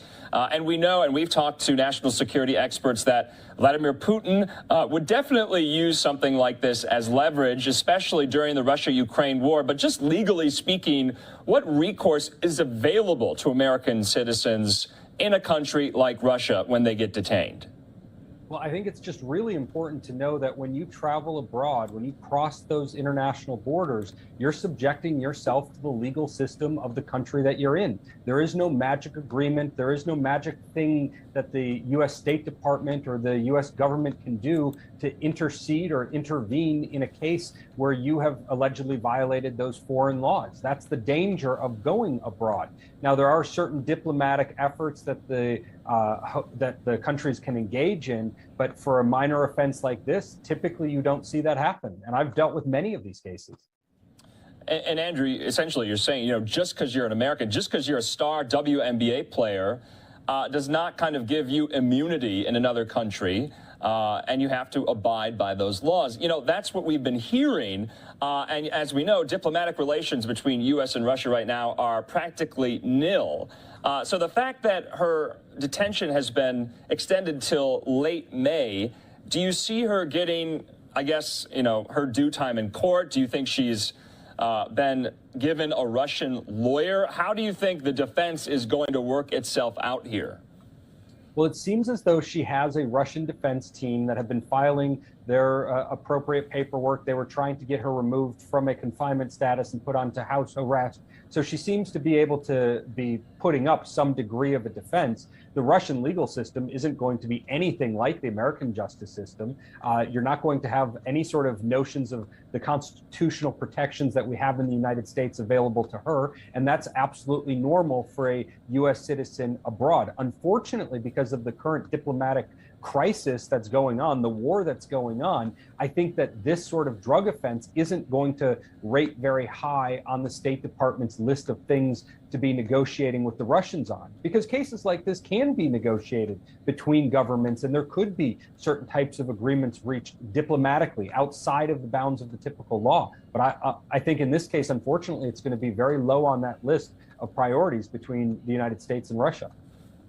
And we've heard, U.S. officials, especially at the State Department, at the White House press briefing as well, and they're being very, very mum about this, and particularly because maybe they don't want to interfere in some of the back-channel negotiations that might be ongoing. We don't know what those are. We're not privy to those. But there's a lot of things, culturally speaking, let's just say, working against Brittney Griner right now. She doesn't speak a lick of Russian. Also, she's a member of the LGBT community. She is a lesbian. She has a wife here in Phoenix. And of course, Russia is not very friendly to that community as well. So does this just add to the difficulty of an American being detained there? It absolutely does. On every level, it does. I mean, even down to the point that it seems that she doesn't have an appropriately sized bed in her jail cell. She's 6'7". Being 6'7", exactly. So there seems to be a whole bunch going against her right now. I mean, this isn't much to say in the way of good news, but in terms of drug offenses, she's going to be exposed to probably not a whole lot more than what she's going to end up serving ahead of the trial timeline. And, if any of the viewers out there have watched Brokedown Palace, they know how terrible the stories and legends are of Americans abroad being treated absolutely terribly by the countries that they're visiting.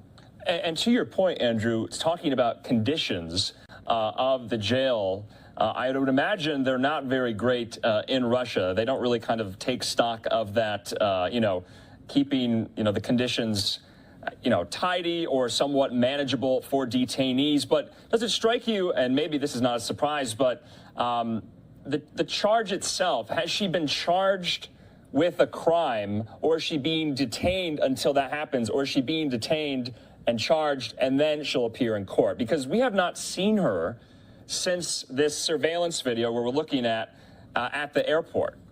And this was in February. Sure. The mechanisms used by foreign governments and foreign countries to run their legal systems don't always use the same nomenclature that ours use. So when you think of somebody being charged, it may not even work the same over in another country. And so what it seems like to me is this is an ongoing preparation of the prosecution. It's effectively a charge that's in front of her, and it's for some degree of possession of marijuana, of a controlled substance. She seems to be being held with people of the same sort of allegations against them. The conditions aren't going to be great. It sounds as though from the little bit of involvement that has happened that we know that she's in acceptable conditions according to an agency that went and viewed her. But it also seems as though there's a debate as to whether the U.S. consulate is having access to her when international agreements typically allow for at least a State Department visit or to have some degree of information about the status of their condition. You know, Andrew, because this is a Russian law that she violated, on its face, yes, Americans should follow the laws of where they travel.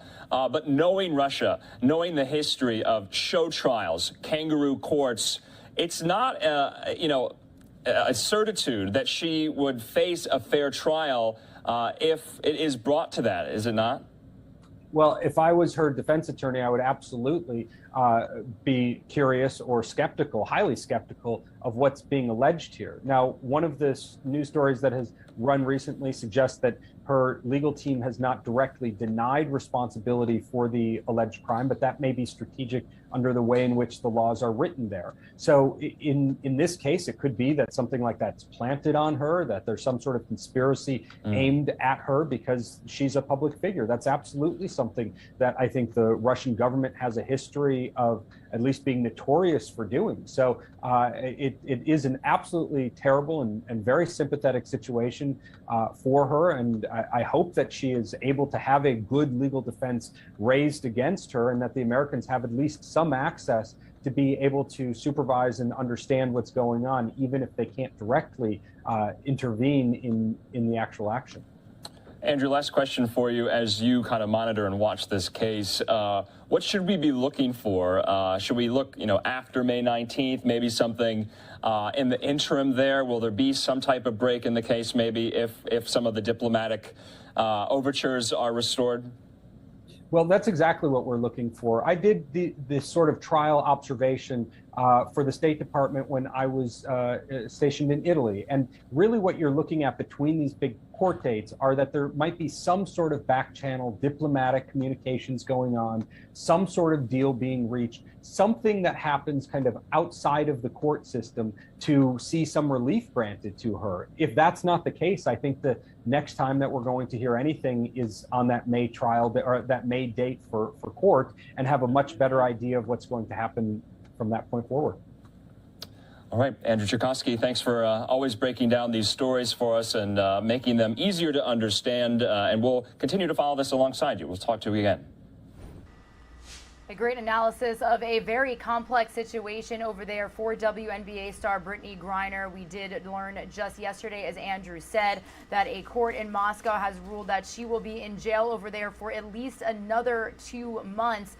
Very interesting conversation about her height, about the conditions inside of the jail cell. Is she sleeping on a bed that is big enough for her? So again, very complex situation that we will continue to bring you any new details and developments on here on Live Now from Fox. We are slowly approaching the top of the 8 a.m. Eastern Time hour. Some of you are going to see a quick 2-minute commercial break. Before you go to that break, I can give you a look at some of the vantage points, the live feeds we've got coming in as of this morning. This is a Live Now look at the White House in our nation's capital. We do know in just about an hour, President Biden is expected to speak to the Chinese president about the Russian invasion of Ukraine, about China's alleged support to Russia. Are they supporting Russia? The U.S. has said that there would be severe consequences if they find out that that is true. So we are going to monitor any information coming out of the White House about this phone call here throughout the morning. We also have several different vantage points from neighboring countries outside of Ukraine. This is a live look at the Polish-Ukraine border. As we are learning this morning, the United Nations has confirmed more than 3 million, so about 3.1 million refugees have fled since this invasion began. It is officially day 23 of the invasion. And I just keep saying every time we take this shot to you, it's such a raw depiction of how many lives have been upended by this situation. You can see children with their toys. We've seen elderly people being wheeled out in wheelchairs. And if you notice here, it's a lot of women and children forced to leave their husbands, their brothers, their fathers behind, as President Zelensky has basically ordered all men ages 18 to 60 to stay in Ukraine and fight against Russian forces. And it's just a very sad thing to see here on Live Now from Fox. You can even see some cameras out there, a lot of filmmakers, a lot of journalists out there putting their lives on the line to bring you all of these raw depictions of how this war is impacting so many people. We also can head back out here into the United States to keep bringing you this beautiful sunrise in Nashville, Tennessee, as we bring you a lot of sad, heartbreaking images, a lot of heavy news. Important to start your Friday morning with some good vibes. A gorgeous sunrise there, only 6:51 out there Central Time. Some of you are going to see a quick 2-minute commercial break. When we return, we are going to continue our coverage of the Russian invasion into Ukraine and play for you the latest report from our Fox 9 Minneapolis team. Unfortunately, we did learn that an American was one of the ones killed in a Russian strike of people that were in line to get food and water. We do know that that man was confirmed to be from Minnesota. He was in his 60s out there working to help Ukrainians, and we are also going to play that full briefing from Secretary of State Antony Blinken. That is where he made the announcement that an American was killed and also talked about the United States' continued response to this war.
You're streaming live now from Fox on this Friday, March 18th. The time is now at 7:54 a.m. here on the East Coast. As promised before that quick break, we do want to bring you the latest details as we learned just yesterday that another American was killed in Ukraine. He was confirmed to be a 68-year-old man from the state of Minnesota who was killed by Russian forces while in line waiting to get food. Our Fox 9 Minneapolis team was able to speak with family members and people who knew him, and they put together this memorial piece, so I do want to play it for you here on Live Now from Fox. Stuck inside a hospital in the city of Chernihiv in northern Ukraine, Jimmy Hill chronicled the war with short posts on social media. The 68-year-old was originally from the Iron Range of Minnesota, but was in Ukraine with his longtime partner, who was getting treatment for multiple sclerosis when the war broke out. "We are trapped," he wrote on Sunday. "They bomb here every night." One day later, hard to sleep, people getting depressed. And his final post on Tuesday, intense bombing, still alive, limited food, room very cold. His last communication was intense bombing, can't charge phone. His sister Katya says over the last 20 years, Jimmy spent half of his time in the U.S. and half in Ukraine, teaching classes and working as a social worker there. He was out trying to find food when he was gunned down by Russian artillery fire. He was only going out to try to find more food because the hospitals ration on millet, and that's all that they were getting every day was small portions of millet. Video from the Ukrainian State Emergency Service shows absolute destruction in a residential neighborhood in the city where Jimmy was killed. Officials there say 13 people lost their lives in the attack. That's the hardest thing. This does not still seem real at all. For Jimmy's sister, the news that her brother is dead is her worst nightmare come true. This is just sad commentary on our world today to let one man create so much devastation. Meanwhile, I do want to play for you the latest update from Secretary of State Antony Blinken. He did speak live from the State Department, talking and confirming the news about this American who was killed in Ukraine, again, as mentioned in that report, while waiting in line to get food and to get water in Chernihiv. He also talked about the United States' response to this invasion into Ukraine that has officially entered day 23, saying that they are continuing to investigate war crimes and whether or not President Vladimir Putin can be held responsible for having his forces attack so many civilians throughout this invasion. So let's listen in here on Live Now from Fox. Civilians, including children, killed and wounded, continues to climb. Russia continues to attack civilian sites, including this week alone, a hospital, 3 schools, a boarding school for visually impaired kids in the Luhansk region of Ukraine. Yesterday, Russian forces bombed a theater in Mariupol where hundreds of people had been taking shelter. The word children had been written in Russian in giant white letters on the pavement outside the building so that you could know from the air that there were children inside. Russian forces also opened fire on 10 civilians who were waiting in line for bread. These incidents join a long list of attacks on civilian, not military locations across Ukraine, including apartment buildings, public squares, and last week, a maternity hospital in Mariupol. I doubt that any of us who saw those images will ever forget them. We've seen Russia use similar tactics before, in Grozny, in Aleppo. They stepped up their bombardment with the goal of breaking the will of the people. Yesterday, President Biden said that, in his opinion, war crimes have been committed in Ukraine. Personally, I agree. Intentionally targeting civilians is a war crime. After all the destruction of the past 3 weeks, I find it difficult to conclude that the Russians are doing otherwise. The consequences of Moscow's war are being felt around the world in rising food costs, concerns about fuel supplies, more broadly in worries about how this war will affect the global economy and the fight against COVID-19. These are serious issues that the global community urgently needs to address. This war is making that much more difficult. In this way, Russia's actions are having an impact on every person on the planet, wherever they live. We also feel the impact right here in this room.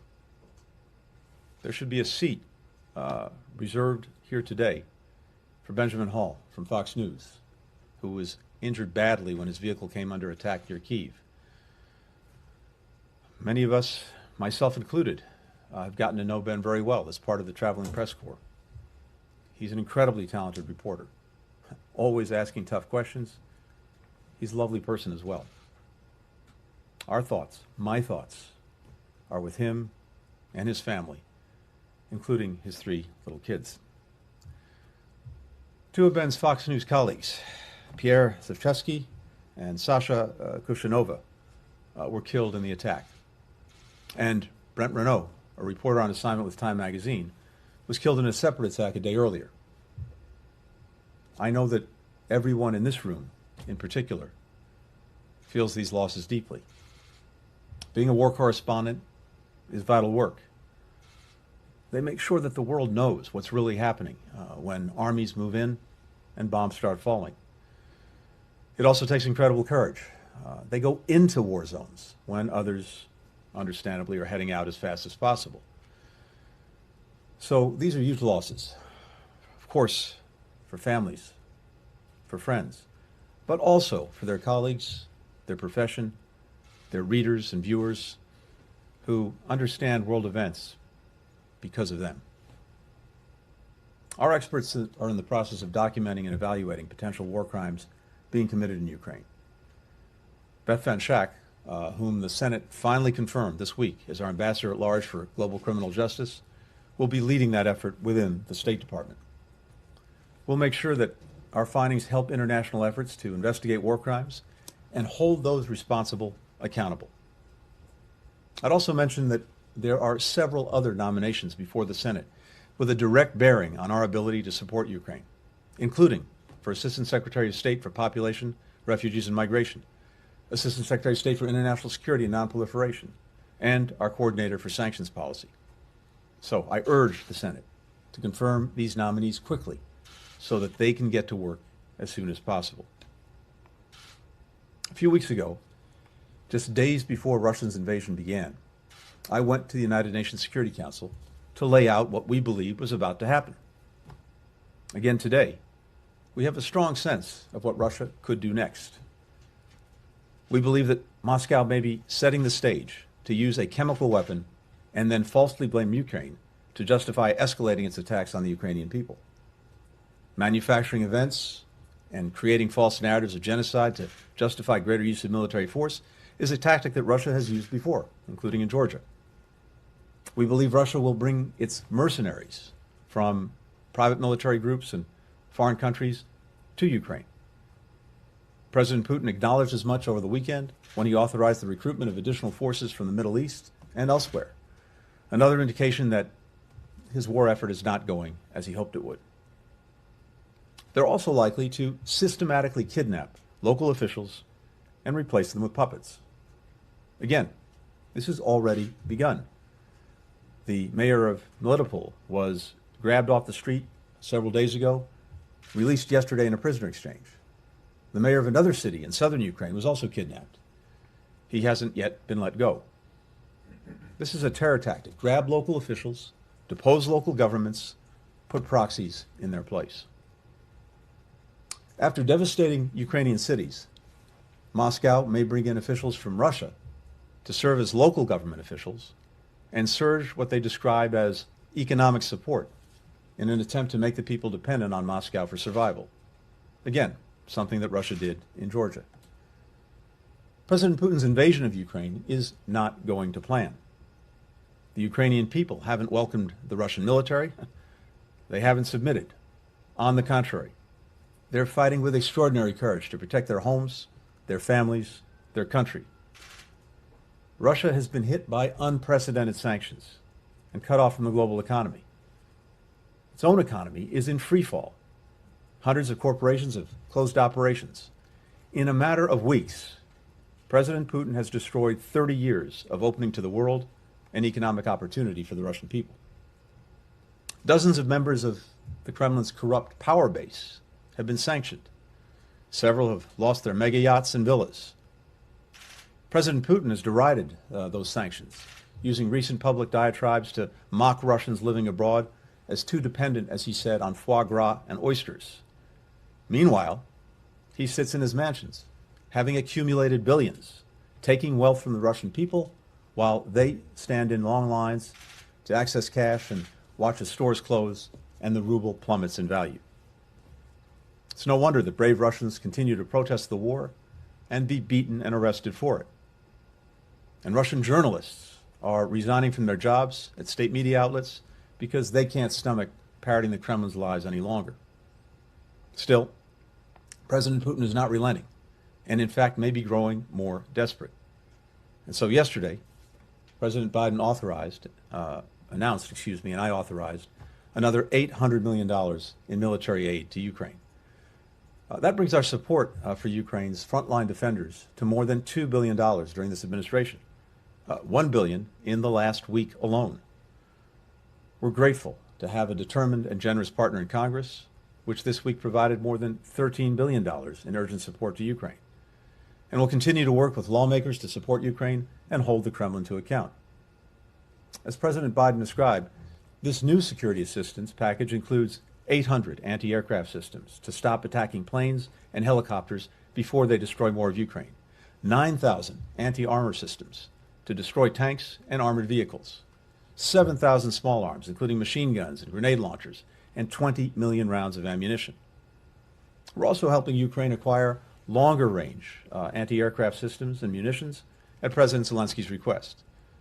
And I've been in almost daily contact with Foreign Minister Kuleba, coordinating to respond swiftly to Ukraine's most urgent needs. Our allies and partners continue to step up with their own significant shipments of security assistance. I've authorized more than a dozen countries to provide U.S. origin equipment, and dozens more around the world have provided security assistance of their own. I'd also note that in addition to assistance from the Department of Defense, we're sending support from other agencies, including $10 million worth of armored vehicles from our own diplomatic security service. And yesterday, I announced another $186 million in humanitarian assistance to help the more than 3 million refugees who fled Ukraine in the past 3 weeks, the fastest growing refugee crisis in Europe since World War II, as well as internally displaced people still in Ukraine. This brings our total humanitarian aid since last month to $293 million. And of the more than $13 billion for Ukraine that Congress is putting forward, more than $4 billion of that will go to humanitarian assistance. Ukraine's neighbors in Europe are generously welcoming, supporting refugees. The United States will do our part to help those governments and the humanitarian organizations on the ground meet this tremendous need. All the steps that we and our allies and partners are taking are aimed at one goal: to end the war. The support we're providing Ukraine, as well as our financial and economic measures against Moscow, will strengthen Ukraine's hand at the diplomatic table. And we commend Ukraine for staying at that table and continuing to pursue diplomacy while the Kremlin's brutal aggression continues. We'll support Ukraine's diplomatic efforts however we can. We continue to call on all nations, especially those with direct influence with Russia, to use whatever leverage they have to compel Moscow to end this war of choice. We believe China in particular has a responsibility to use its influence with President Putin and to defend the international rules and principles that it professes to support. Instead, it appears that China is moving in the opposite direction by refusing to condemn this aggression while seeking to portray itself as a neutral arbiter. And we're concerned that they're considering directly assisting Russia with military equipment to use in Ukraine. President Biden will be speaking to President Xi tomorrow and will make clear that China will bear responsibility for any actions it takes to support Russia's aggression, and we will not hesitate to impose costs. Let me close by saying that President Zelensky's message to Congress and to the American people yesterday was incredibly powerful. He's asked for more help, which we are providing and will continue to provide. And he said that the people of Ukraine want the same things for themselves that we want for ourselves: democracy, independence, freedom. No one who's watched the events of the past 3 weeks could ever doubt the depth of Ukraine's commitment to these ideals. We'll continue to stand with Ukraine as it fights for its future. We'll continue to increase the costs on Russia until it ends this war of choice. And we'll continue to provide life-saving aid to the Ukrainian people as they endure the brutal consequences of Russia's aggression. With that, happy to take some questions. Paul. So what do you think about the talks between Ukraine and Russia? Are they making any progress? President Zelensky seems to suggest there are things they are talking about. So we're in close contact, as I said, with Ukraine's leaders, including, in my case, Foreign Minister Kuleba. We're in close contact with other countries that have, in one way or another, been engaging on diplomacy. And to date, I have to say, on the one hand, we commend Ukraine for being at the table despite being under bombardment every minute of the day. At the same time, I have not seen any meaningful efforts by Russia to bring this war that it's perpetrating to a conclusion through diplomacy. We support Ukraine's efforts to try to de-escalate through diplomacy, to reach a ceasefire, and of course the withdrawal of Russian forces. We appreciate the efforts of other countries, including France, Germany, Israel, Turkey, and others. But again, from where I sit, diplomacy requires both sides engaging in good faith to de-escalate, and I don't see signs right now that Putin is prepared to stop. On the contrary, if you listen to, just for example, his most recent remarks yesterday, that suggests that he is moving in the opposite direction. But never mind the words, what we're really focused on is actions. And the actions that we're seeing Russia take every single day, virtually every minute of every day, are in total contrast to any serious diplomatic effort to end the war. So we're looking to see Russia take meaningful actions to de-escalate, to stop the violence that it's perpetrating on Ukraine, and to engage in good faith talks. We will support any effort that Ukraine makes to do that. We're certainly doing everything we can to back them, but also to make sure that they have the strongest possible hand if there are any real negotiations and if diplomacy does advance. Hence the support that we're giving to Ukraine, as well as the pressure that we continue to put and even increase on Russia. Thank you, Secretary. There is, this department is confirming that an American has died in Ukraine today. So I'm wondering if you can share any more with us about the circumstances, about who that person is, and if there will be specific consequences for Russia because an American died. And then second, earlier this week, you said on CNN that one way or another, Ukraine will be there, and at some point, Putin won't. But we're watching every day, Ukrainians are getting killed, their cities are being demolished. So how can you be so confident to say something like that? And are you suggesting that Putin should be removed as the leader of Russia? Thank you. Kali, first, with regard to the American citizen, I can confirm that an American citizen was killed. I don't have any more details for you than that, but I can confirm that. Second, it is, I think, not only clear to me, but clear to the world that an independent Ukraine will be there long after Vladimir Putin. And it's also clear that this could horrifically go on for some time.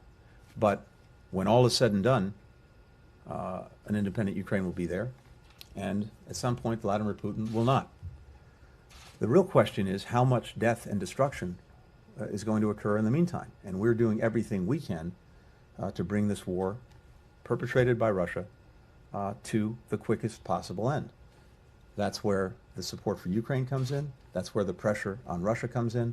That's where the work.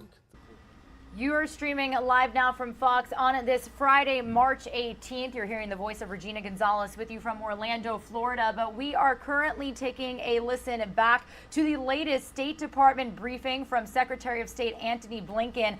Lots of takeaways from these remarks. He is basically saying that American officials are evaluating potential war crimes, and that if the intentional targeting of civilians by Russia is confirmed, that there will be massive consequences. We have seen so many civilians lose their lives waiting in line to get food, water, hiding out in bomb shelters and theaters.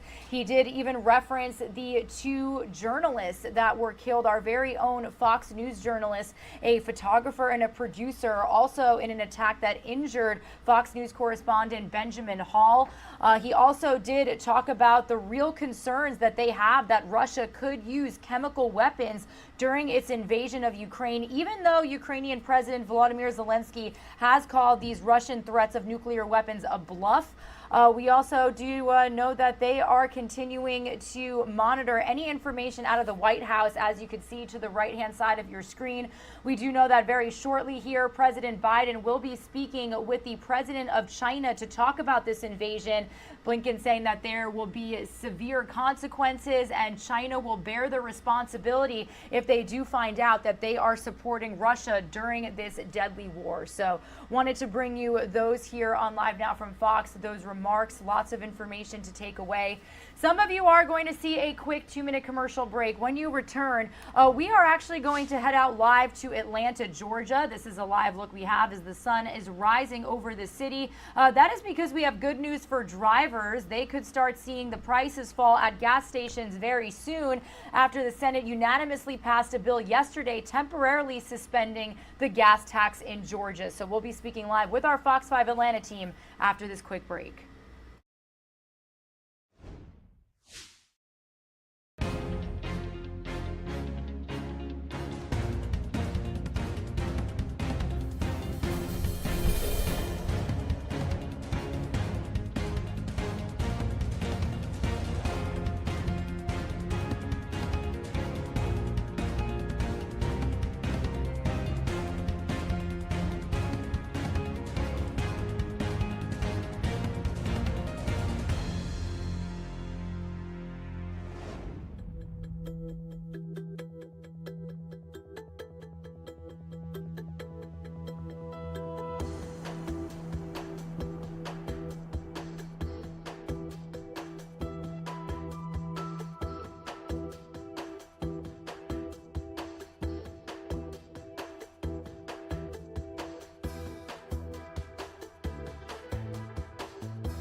You're streaming live now from Fox on this Friday, March 18th. Thank you so much for starting off your morning with us. We are heading out and taking a look at the Live Now vantage point we have over Atlanta, Georgia. Looks like a beautiful morning there as the sun is starting to rise here on the East Coast.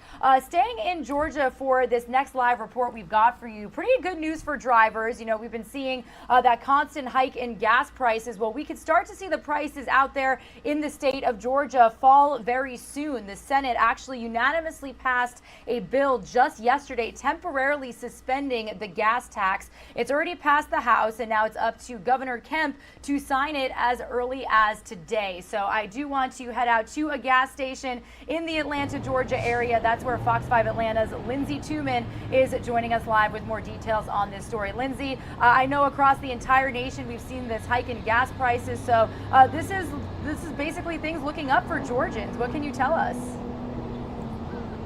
It should certainly help drivers here in the near future, and state lawmakers really wanted to make this happen as quickly as possible. They were able to make this legislation pass within 9 days. And as of today, AAA said the gas price on average here in Georgia is $4.22 a gallon. Of course, in some areas we're seeing that a little bit higher. Here, not so much. Other areas, of course, paying way more than this. And of course, we're excited to see a big break for drivers here shortly. Pretty harshly. Instead of spending $20 a tank Probably a good 40, good 45. Some help is on the way for soaring gas prices drivers have been dealing with. It only took 9 days for state lawmakers to unanimously pass a bill suspending the gas tax through May 31st. It now awaits Governor Kemp's signature. They are bringing the bill to me, so as soon as they get it to me, I'm going to get it signed, and we'll see relief at the pump here very soon. The state tax is 28.7 cents per gallon.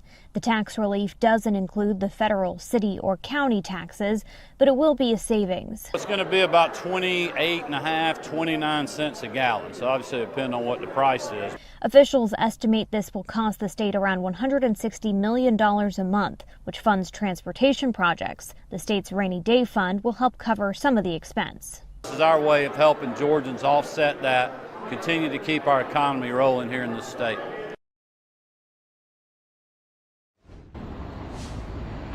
Now, Lindsay, are we talking we're going to see gas prices drop immediately in a couple of days, couple of weeks? What are we thinking here? So we still have to be a little bit patient. Right now, all these gas stations have already bought their current fuel supply with that state tax. So the prices are going to reflect that. As soon as they're buying gas without the tax, we should see the prices come down a little bit. So it will likely take a little bit of time, but it is in the near future. And you know, Lindsay, what's interesting is when you pan to that sign of the gas prices there, I was even saying to my colleagues, it's actually a little bit cheaper here in Florida. We've even started to see the gas prices climb down a little bit here in the Sunshine State. Yeah, I think that recently we've seen the price of the barrel drop in these recent days. So that is certainly helping. Of course, it's only reflecting in a cent or two. I think it dropped 2 cents from yesterday, but we should continue to see those effects, and every cent helps and every cent counts when you're filling up. Absolutely. You know, we did a live report with our Fox 35 Orlando team recently, and she put it perfectly. We will take what we can get, especially as we just saw those really high prices. So Lindsay Tuman with Fox 5 Atlanta, thank you so much for joining us here this morning, and we'll definitely be in touch for any more developments on that bill going to Governor Kemp's desk as soon as today. Thank you so much. Have a good weekend. You too. All right, everybody, certainly some good news for Georgians. Not the only state seeing that suspension as well. We also do know that something similar is working in the state of Maryland. So be sure to stick with us here on Live Now from Fox. We're continuing to have that conversation about how these high gas prices, the prices of oil, inflation are continuing to impact our very own wallets.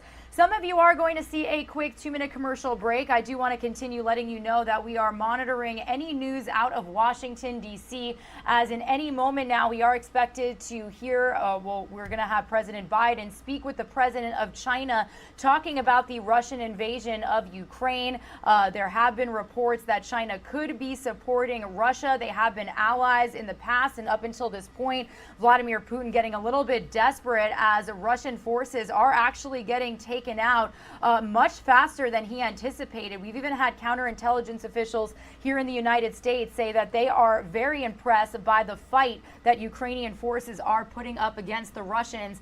And we just heard from Secretary of State Antony Blinken in a press conference we played for you a few minutes ago. A lot of global leaders continuing to investigate war crimes and the civilians that have been attacked. If there is any indication or proof that Russian forces are targeting civilians out in Ukraine in all major cities and regions out there, that they are going to pay severe consequences. Some of you are going to see a quick 2-minute commercial break. When you return, we did hear from White House Press Secretary Jen Psaki just yesterday, detailing a little bit about this phone call between the president and the president of China. So we'll have that update for you here when we come back.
New jobless claims, Americans filing for unemployment for the first time, fell below the pre-pandemic average in 2019.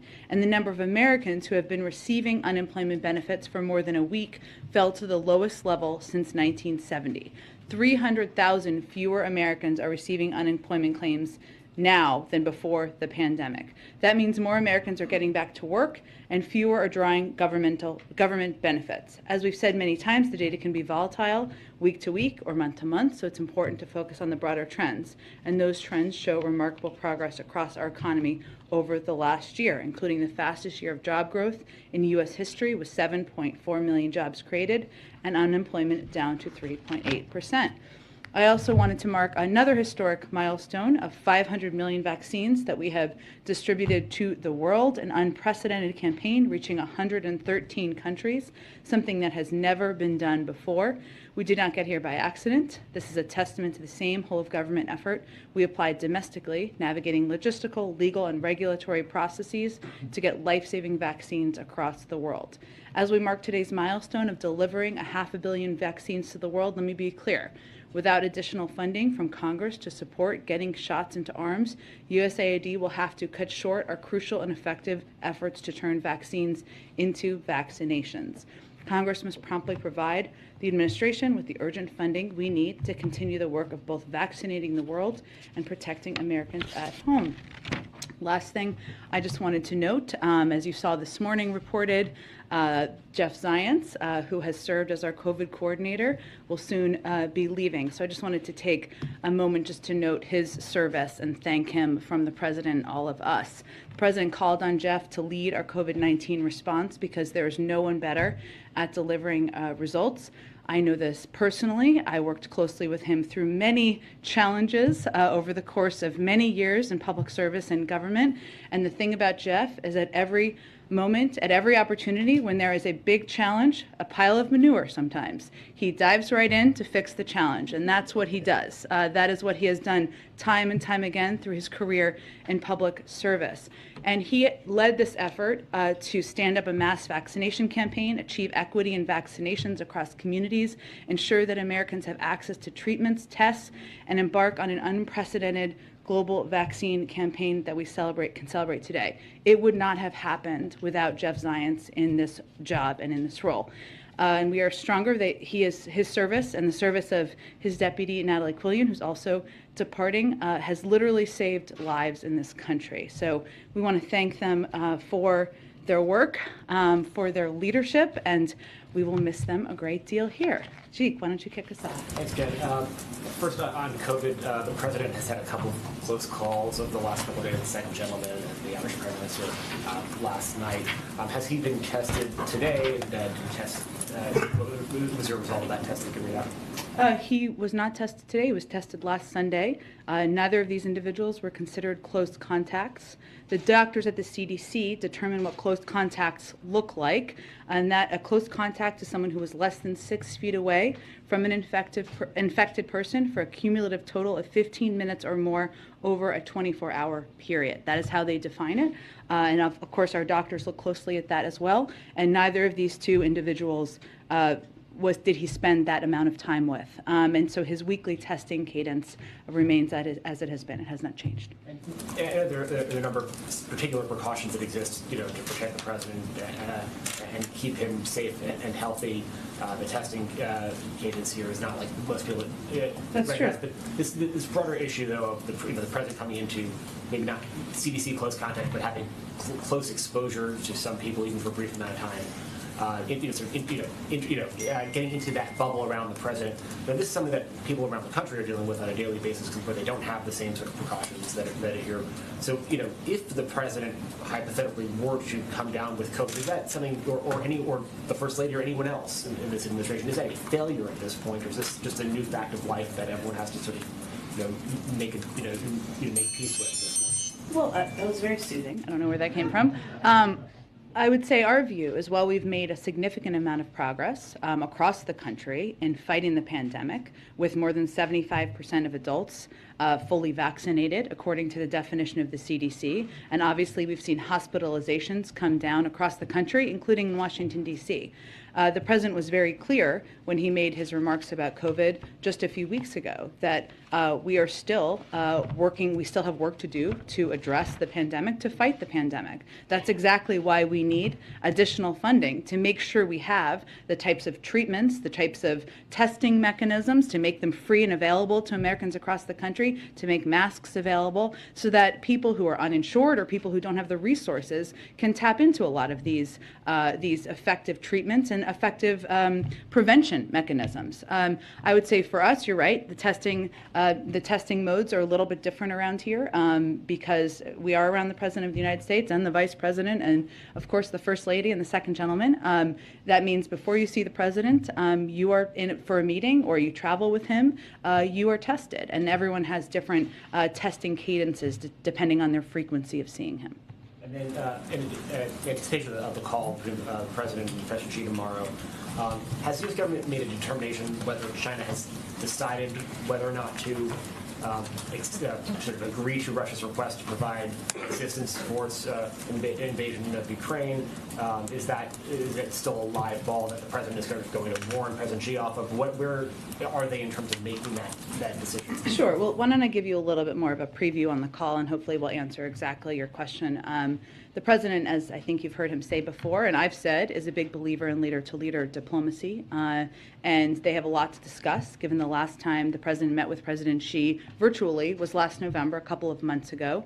The meeting tomorrow, in terms of how we got here, came as a direct follow-up to the meeting our National Security Advisor, Jake Sullivan, had with his counterpart. They talked about the two presidents meeting or engaging in the near future during that meeting, so hence it is happening tomorrow. And that meeting earlier this week, of course, came at an important moment in the conflict, but it also, in Ukraine, of course, it also covered issues beyond Russia's invasion. And I would expect, of Ukraine, I would expect this meeting would as well, because there are obviously a range of issues that we continue to discuss with the Chinese, and the President discusses, of course, when he speaks with President Xi. But to go to your question, this is an opportunity for President Biden to assess where President Xi stands. There's been, of course, rhetorical support or the absence of clear rhetoric and denunciation, or the absence of denunciation by China of what Russia is doing. This flies in the face, of course, of everything China stands for, including the basic principles of the UN Charter, including the basic principles of respect for sovereignty of nations. And so the fact that China has not denounced what Russia is doing in and of itself speaks volumes. And it also speaks volumes not only in Russia or in Ukraine, but around the world. And this call also comes, as Jake Sullivan's meeting earlier this week, as we have made clear our deep concerns about China's alignment with Russia and the potential implications and consequences of that. So the President will also share his assessment of that during the call. But I don't have an update for you on any internal assessment. That is just how we are approaching, or he is approaching, the call tomorrow. How specific is the President going to be in laying out the consequences for China if they do help Russia? Well, the President never fails to be direct, including in his conversations with President Xi, but we'll let the call happen, and I'm sure we'll have more to read out for you after the call. Any idea what military equipment they are thinking about providing Russia? I don't have any assessment of that from here. And what do you make of the Putin comments basically calling for a purge of anti-war opponents? Well, I think this is a clear sign that this war is not going how President Putin planned for it to go. And there has been an outpouring of courageous protests and many speaking out against the war, even within Russia. So his effort to crack down on dissent, to crack down on the freedom of press, on the freedom of media, on the freedom of protest, is actually quite consistent with what we've seen his approach to be over the course of the last several years, but I think it's an indication of exactly that. Go ahead. Which side requested this call between President Biden and President Xi tomorrow? It was discussed during the meeting that our National Security Advisor had on Monday. So are you saying it was mutually agreed upon? They mutually agreed to move forward with it during that meeting. Secretary Blinken just said that the U.S. is concerned China is considering directly assisting Russia by providing them with more military equipment to use in Ukraine. That is not something that we have heard from the administration before. And so can I guess you speak to how high of a concern that is for the White House right now? It is a high concern, a significant concern, given our Secretary of State just conveyed that. And certainly our concerns about China assisting in any way Russia as they invade a foreign country is of significant concern, and would the response to that would be consequences. Before Russia invaded, the White House was pretty clear that if they did invade, there would be sanctions imposed on them as a result of that. With China, you've just said if they do help Russia, that there will be consequences, but you haven't said specifically that they will be sanctions. Can you say, without saying what they are, that they will be sanctioned if they do help Russia with military equipment for this invasion? I'm just not going to outline what the consequences would look like, and the president obviously will speak with President Xi tomorrow, and he'll speak directly about that. Go ahead. Just on that point, just so I'm clear, I mean, I understand you don't want to detail what the consequences could be, but the president in the phone call will make clear not just that there will be consequences, but what those consequences could be. I'm sure we'll have more to read out after the call happens tomorrow, but we have not, our National Security Advisor obviously didn't hold back in his conversation he had. Our Secretary of State did not hold back in his comments he just made publicly, and the president always takes the opportunity when he speaks with foreign leaders to be candid and direct. The phone call is going to be an opportunity to assess where she stands. Should we take that to mean that it's not clear that the Chinese have made up their mind whether or not to assist the Russians? Well, I think if you look at the last couple of weeks, Mary, you can see that they abstained from a vote in the UN Security Council, but they also, and they had put out a comment during the Munich Security Conference defending the sovereignty and territorial integrity of Ukraine, but they also echoed some of the conspiracy theories about chemical weapons and U.S. and Ukrainian intentions. So for any country, it's a question of where you want to be as the history books are written. And do you believe that this is a sign that or can you characterize at all your understanding of how low the Russians may be running on some military equipment, given that they seem to be turning to China for some help?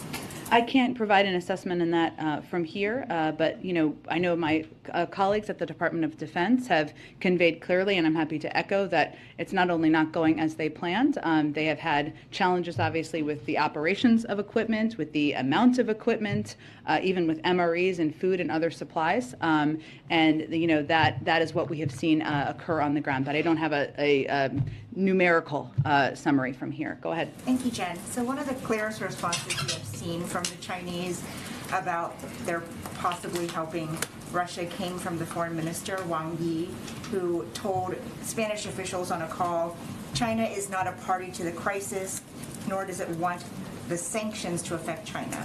What sanctions are they talking about? Did Jake Sullivan specifically bring up sanctions during the meeting in Rome? I can't speak to what he meant. You'd have to ask the Chinese. Okay, well, has the Chinese expressed the same thing to the U.S., that they do not want to run the risk of being sanctioned? The Chinese would speak for themselves. We typically don't speak for others.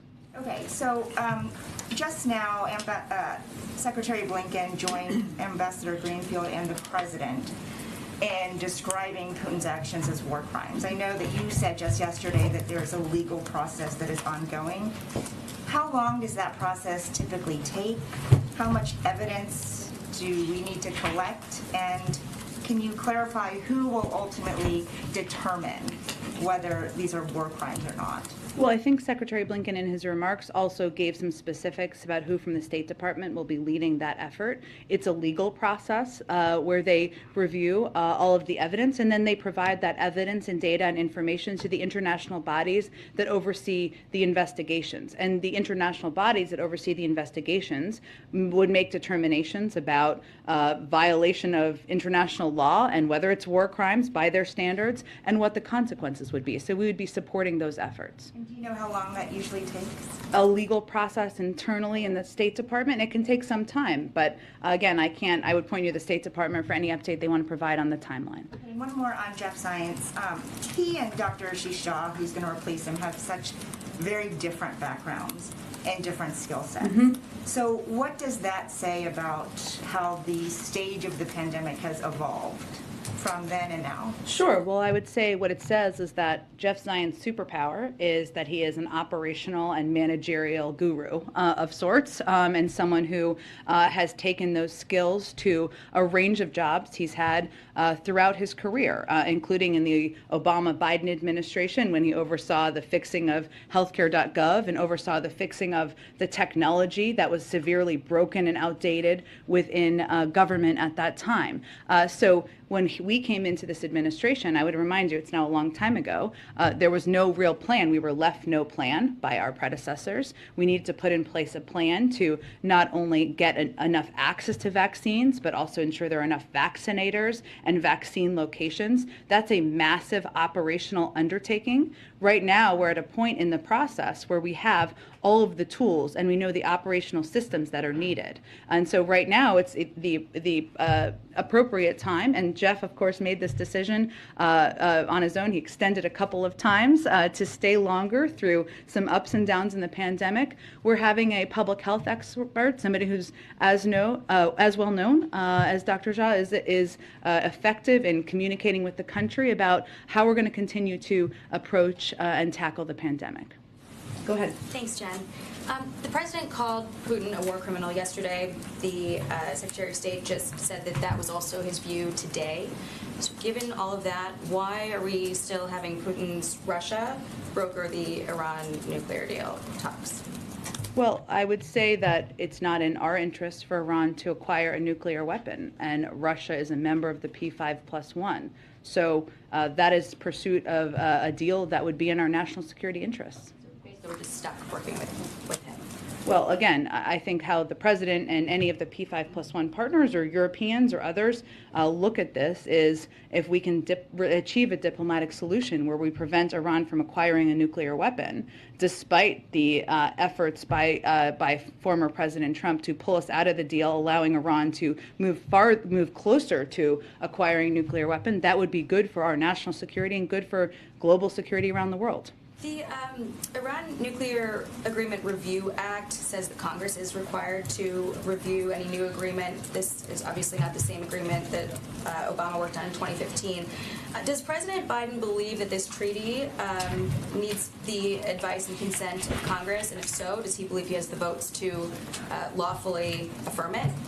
Well, if and when we have a deal, and we don't have a deal at this point, otherwise you would all know, we would carefully consider the facts and circumstances of any U.S. return to the JCPOA to determine the legal implications, including those under the Iran Nuclear Review Act of 2015. And we're committed to ensuring the requirements are satisfied. So certainly we would abide by that. But we have been keeping members very updated. We've been briefing them regularly. Brett McGurk conducted a call just a couple days ago, and we've been briefing them with a range of national security officials. And then has the IGRC done anything, or rather the Islamic Revolutionary Guard Corps, the IRGC, has it done anything to be eligible to be removed from the terror blacklist? Well, I think you're asking me this because it's been out there as a possible discussion, but there's no deal at this point. So if and when there's a deal, we'll have a discussion about what's in the deal. Outside of the deal, though, does it take action to be removed from that terror blacklist? Do you have to do something to get off of it? You have to make a decision, yes. Go ahead. Thanks, Jen. I want to ask you a slightly different version of a question that I asked you yesterday about the $800 million military assistance. I asked if you could tell us how quickly it would arrive, and I understand this complicated process. To flip it around a little bit, can you tell us how quickly will the first shipment be out the door? Well, we've been doing shipments or deliveries every day or every couple of days, and obviously the Department of Defense would have more specifics. But we have effectively and successfully delivered $300 million in military assistance to the Ukrainians on the ground over just the last 2 weeks, and our effort would be to continue to rapidly provide equipment. This new tranche, this new $800 million announcement, can you give us, just characterize how quickly this round will start to be sent to? Well, the operations of that would be led by the Department of Defense, so I'd point you to them for more operational specifics. And to stay on the Department of Defense, sure. The Defense Secretary was speaking with his Slovakian counterpart, who said that they were willing to send long-range S-300 surface-to-air missiles if the U.S. would backfill. Does the administration see this as a done deal, as something that is imminent, that will happen? Well, it's the decision of any foreign country as a sovereign country to decide what equipment they want to provide. What we are mindful of is ensuring that we are maintaining we have to be careful in our desire to support other countries that we're not inadvertently impacting NATO readiness or capabilities or our own.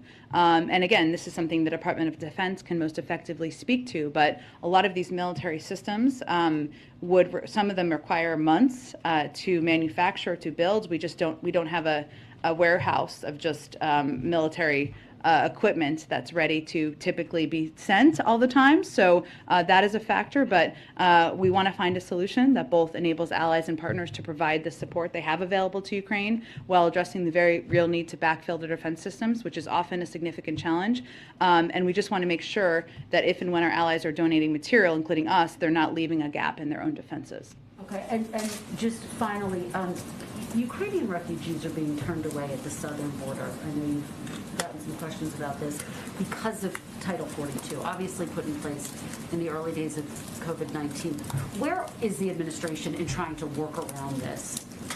Well, right now, as I noted, I think the other day, there are discussions about any ways we could be helpful in welcoming refugees into the United States, something the president, Ukrainian refugees, of course, we welcome many refugees, as you know, something the president is willing, of course, happy to do. The role we've been playing to date, Kristen, has been really providing humanitarian assistance. We've provided $300 million in humanitarian assistance to the people in Ukraine and neighboring countries. A lot of that is going to help provide support to refugees. $3 million in 3 weeks, which is a startling number, that are going to neighboring countries. And the bipartisan funding bill the president just signed a couple of days ago provides more than $4 billion in humanitarian assistance, including $2.65 billion through the USAID International Disaster Assistance Program, which provides everything from food, healthcare, other urgent support, and $1.4 billion for migration and refugee assistance to support refugees fleeing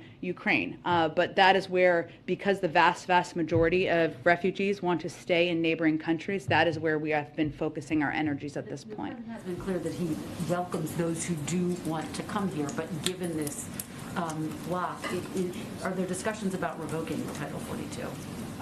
The revocation of Title 42 wouldn't be done in response to a war in a European country. It's done by a decision would be made by the CDC, and then it would be implemented when that is done. And it will be done at some point, of course, with the interagency, including the Department of Homeland Security. But there is a range of discussions about if there are ways for Ukrainian refugees to come. Right now, they'd have to apply, obviously, through existing refugee programs where they would apply from a third country. Go ahead. Thanks, Jen. Given the COVID surge in China and the lockdowns that we're seeing there, is supply chain issues and those getting worse perhaps going to be part of the call tomorrow at all, or is it focused mostly on Russia? It will be focused on a range of issues.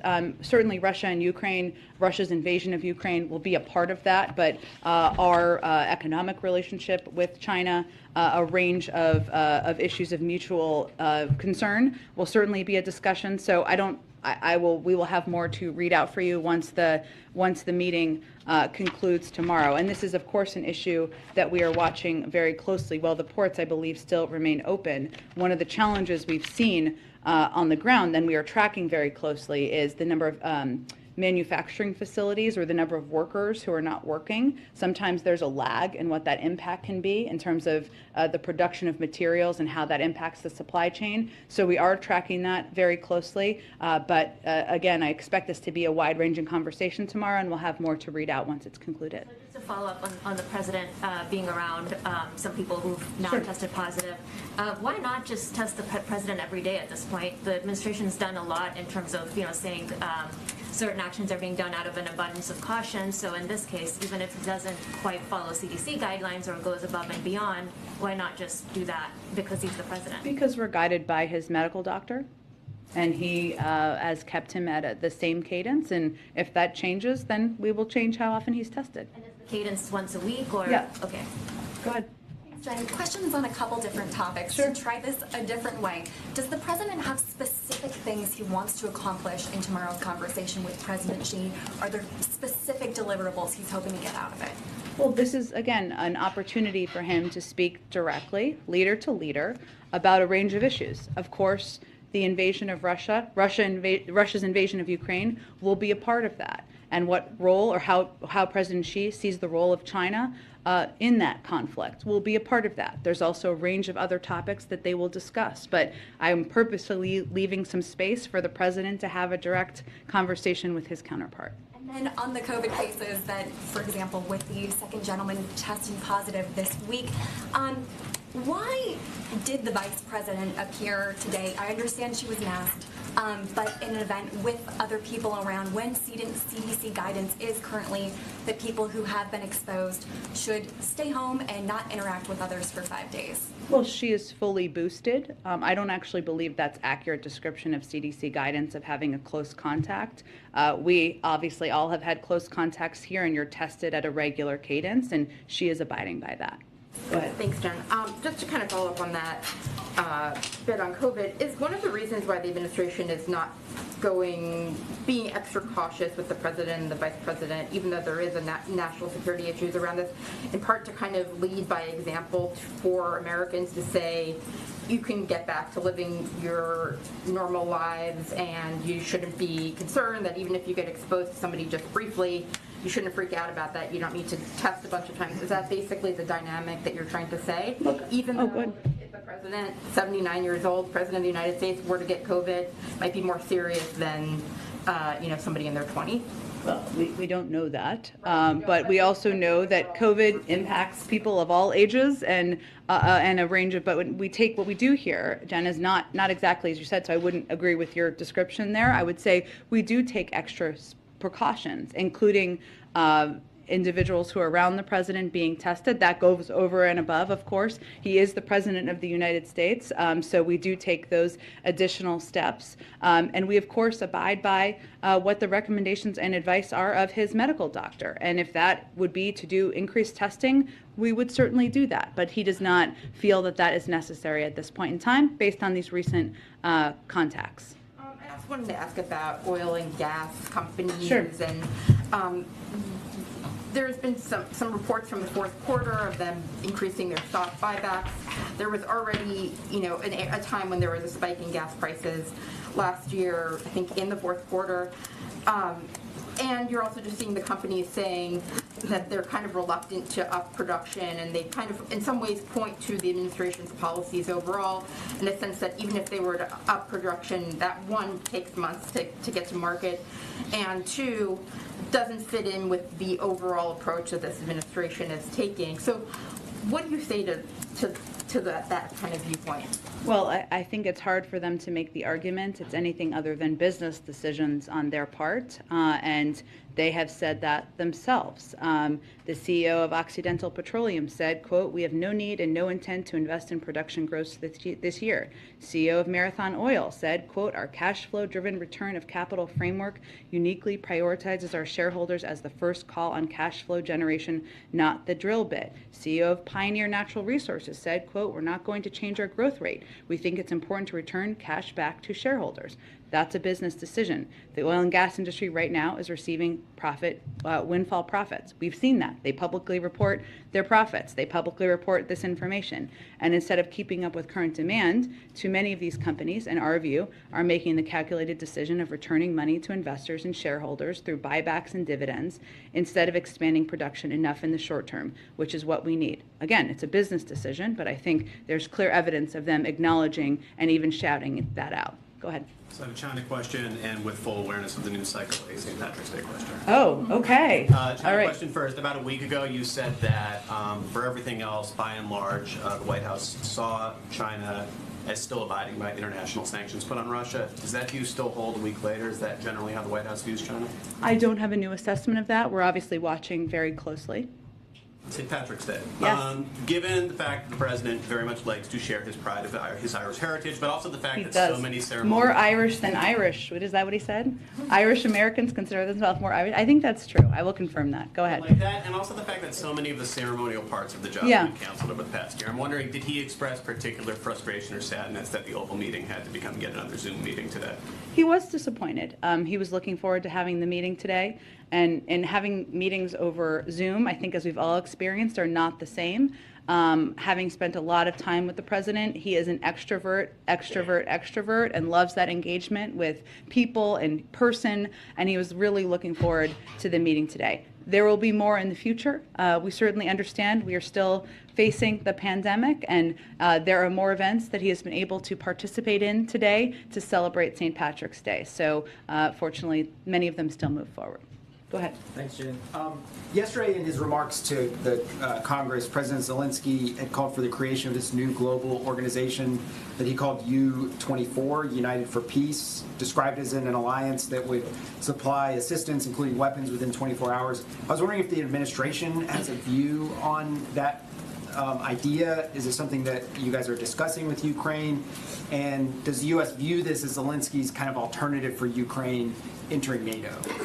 Well, I would say, just to reiterate, it's up to NATO to determine who enters NATO, and obviously any country, we would support their aspiration to join NATO should they choose and they meet the requirements. We, of course, did see him convey that in the speech. We don't have more details. We are very closely engaged with the Ukrainians and speak with them every day. Beyond that, I would say in terms of the delivery of weapons, we do it as quickly as we humanly possibly can through our system and in coordination with our NATO partners and allies. But we know we support a range of ideas being put out there. We'll discuss it with the Europeans and others and see if there's more to report out from there. I also want to try one more time Go ahead. on the president and COVID. Okay.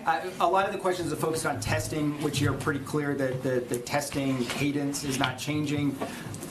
As he looks particularly to a trip next week that is quite important to Brussels and maybe elsewhere in Europe, is there anything else that he's doing? I mean, as he's having these, what the CDC does not consider a close contact, but are certainly people that he's around and aware of, is anything about his behavior changing? Are there any other precautions that you guys are taking that are not testing related? We have continued to take the same testing protocol steps, which are significant and go farther than CDC guidance goes. But beyond that, his testing cadence remains the same, and there haven't been additional changes to our internal protocols.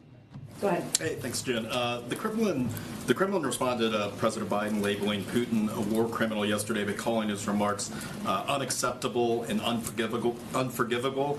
What is the White House's reaction to getting criticism from Russia about the president's remarks? It's pretty rich coming from a country whose actions are unforgivable in the eyes of the global community. Given that there's an ongoing legal process and investigation by the State Department into whether there was, in fact, war crimes committed, what is the purpose of the President and now Secretary of State getting ahead of that investigation? I know you said, or you said yesterday that the President was speaking from his heart. Sure. Is that what this is? Just speaking from their heart? Well, I think Secretary Blinken was as well. As you heard Secretary Blinken convey in his remarks, what we're seeing, whether it is the destruction of a theater where the words children or kids was written in Russian outside of the theater, according to photos, or whether it is the, targeting of civilians, of hospitals, of maternity wards, if that's not considered a war crime by human beings, what is? And there is a legal process that is important to continue, that we have at the State Department, that is ongoing, that Secretary Blinken spoke about. And any of that information and data we gather would go to the international bodies that would have prosecuted war criminals in the past. That's where that information would go. It wouldn't be the United States doing that. It's the international bodies that do that. So we will continue to feed information into that. But, I think it's important to call out what we see happening on the ground. And I think that's exactly what the President and the Secretary did. Go ahead. Even though it would go to those international bodies, would the U.S. Have a response if that investigation does conclude that there were war crimes? Well, typically it's an international response, and it goes through the these international systems for a reason, so we will continue to provide data and information to that I was process. going to have one more question on behalf of a colleague. There are growing calls from civil rights advocates and some lawmakers to pass temporary protected status for Cameroon. Some have alleged a double standard in how the administration prioritizes predominantly black and brown countries when it comes to immigration. For example, it took 7 months to grant TPS status for Afghanistan, but only took about a week to grant TPS to Ukraine. Is TPS for Cameroon something the administration is considering and looking Point at? you to the Department of Homeland Security, who oversees that process. Go ahead. Thanks, Jen. This morning, Senator Mitch McConnell was talking about Judge Ketanji Brown Jackson on the Senate floor, and he was specifically talking about how some of her supporters have framed her experience as a public defender. And he said, quote, "If any judicial nominee does have special empathy for some parties over others, that's not an asset, it's a problem." He also said the president is deliberately working to make the whole federal judiciary softer on crime. Do you have a response to that? He also said he expected her to get confirmed with some Republican votes. What I would say, though, because there are others in the Senate who have made faulty accusations about Judge Ketanji Brown Jackson's record, and specifically about her record on child sex crimes. So let me just take the opportunity to clear that up. Not that most people have confusion about it, but in the vast majority of cases involving child sex crimes, the sentences Judge Jackson imposed were consistent with or above what the government or U.S. probation recommended. For example, there are arguments that have been made out there by Senator Hawley and others that where he took a snippet of a transcript out of context when in fact Judge Jackson was repeating something a witness said in order to ask a question about their testimony. So some who are accusing her of being, quote, soft on crime also failed to note that that what was omitted is a Sentencing Commission report that's been touted out there was unanimously supported by a bipartisan sentencing commission. She comes from a law enforcement family, has devoted her career to standing up for the rule of law, which is why she is endorsed by so many leading law enforcement organizations in the country, and attempts to smear or discredit her history and her work are not borne out in facts. I know Monday is a long ways away, given the news cycle. It's all relative. Yeah. Will the president stop at around 11 to watch the beginning of the hearing up on Capitol Hill, and will his schedule be adjusted around that? I don't know what his schedule is yet. I'm certain that he will catch coverage or catch some of her hearings over the course of next week, but I don't know what his schedule looks like yet for Monday. Just after 9 a.m., good morning, everyone. You're streaming live now from Fox, taking a look back as White House Press Secretary Jen Psaki answers questions from reporters on a wide variety of topics, mainly the Russian invasion of Ukraine, as the invasion now enters day 23. Now, if you take a look at the lower right-hand corner of your screen, you will see live images. We are witnessing Ukrainian refugees, mainly women and children, flee to Poland. So we will have more on this very topic, especially as President Biden holds that high stakes call with Chinese president later on today. And we'll also cover more top stories right after this break.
Good morning, everyone. Welcome to Live Now from Fox. The time is just after 9 a.m. Thank you all so much for waking up with us and choosing us as your source for nonstop news. My name is Rain Augustine. I'll be with you all for the next few hours. We're covering top stories and live events. Speaking of, let's head out live to Florida right now. We have Florida Governor Ron DeSantis holding a press conference with the CEO of Volunteer Florida, live from Fort Myers. Let's go ahead and listen in.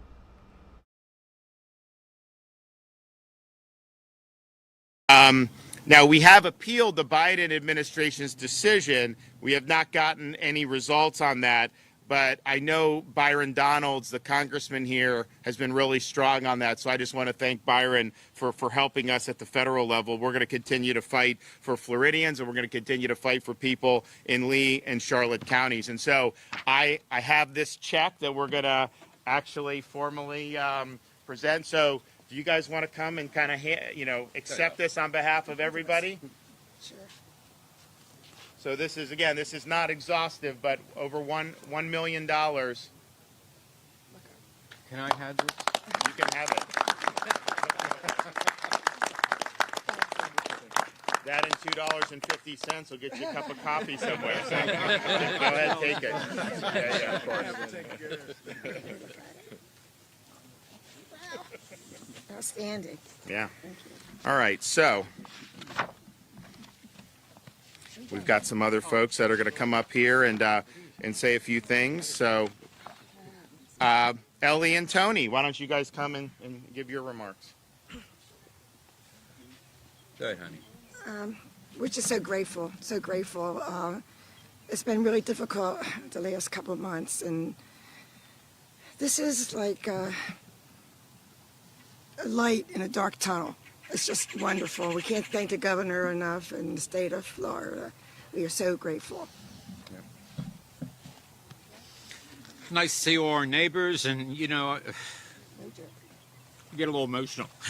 It's a shame this one isn't real, but we thank everybody, and our neighbors have been very good in supporting everybody that's gotten hurt. And thank you for the governor. He's done such. I know, and I thank the governor for everything he's done for everybody here and the state. He's an excellent man. God bless you. God bless you. Just for the record, that big check's not real, but all your checks are real. And if the check's bounced, then come talk to me, because we're gonna get that right. All right, Dorothy Wren, where are you? Come on. Thank you, Governor Yes, of DeSantis. course. I already got a hug from him. I'm from Tropicana, right down the road. We were totaled. A lot of people in our park were totaled. And we just want to thank Governor DeSantis for stepping up to the plate and be supportive since day one.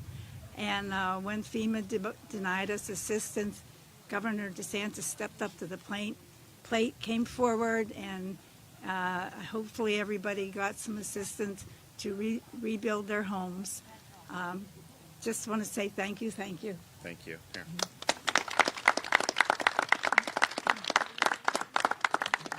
Okay, the CEO of Volunteer Florida, Corey Simon, helped get this, really work with the foundation in Charlotte, and I told them, I said, shake some trees. We've got a lot of folks in Florida that are philanthropic, so we want to get them on board, and so we were able to get a significant amount of money as a result. Thank you, Governor. Thank you, Governor DeSantis. Thank you, Dane, and what you guys are doing over at DEO and all of our partners, FDEM and Director Guthrie. At the very point in your life when you experience the worst thing that has ever happened to you, the governor and his staff step up and try and do the best that we possibly can to make sure that you all have what you need. It is heartbreaking standing here looking at some of the rooftops and the loss. But what we take pride in at Volunteer Florida is coming to try and bring some solace to those homes that have been affected, to those families that have been torn apart. And so we're thankful to be here today. We're thankful for the work that all of our partners have done to come out and help you all because we understand the need and we know that the need is great. And so we'll continue to work hard. We'll work hard for you. We'll work hard for your neighbors. to make sure that you can return back to your homes and it's in better shape than it currently is. And so thank you, Governor. Thank you for your leadership. And we look forward to coming back and seeing all of the improvements that'll be made with these funds. We thank you for our partnership with the Charlotte Community Foundation. So you've been an absolute dream to work with in providing the assistance needed to make all of this happen. So we're here to help. So please, don't be afraid to ask. Thank you.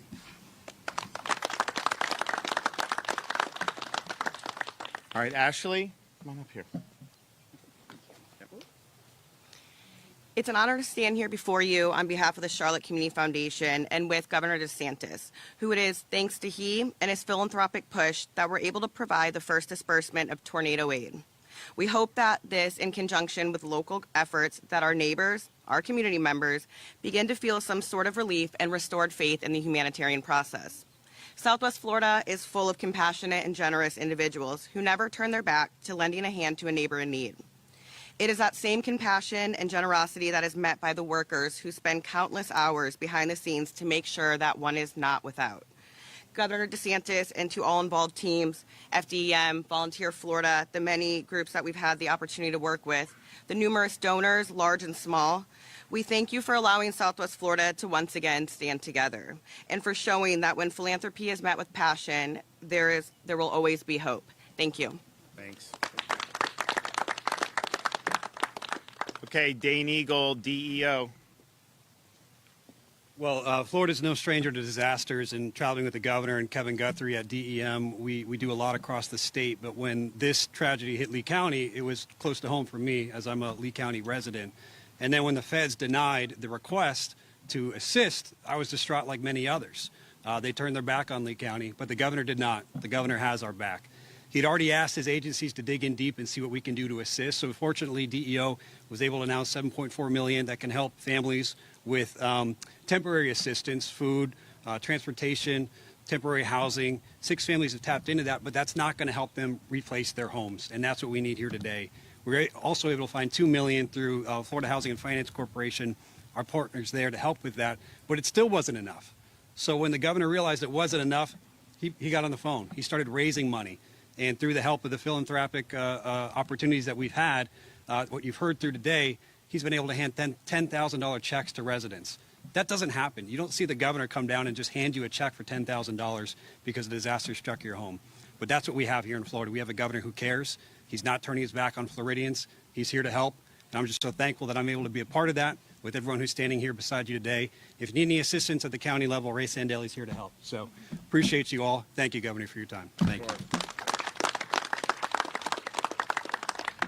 And I want to thank both Lee and Charlotte counties for working hard to help the residents. I know from law enforcement to the commission to everybody, and as well to different philanthropic organizations that they've done a lot. So we really appreciate that, and we're happy to be able to contribute to those efforts. And you know, it's just the type of thing when these things happen, you know, you hope everyone kind of comes together. I think they did here. We didn't get a good break from the feds, and so we said we're just going to figure out to do whatever we can. So the 43 that got the disbursements today, you know, hopefully that'll be helpful. And then as more people apply, there is, of course, more aid available, and so we're going to continue to do whatever we can. And as I said, I'm going to be going and inspecting the damage up in Central Florida and in the Ocala area.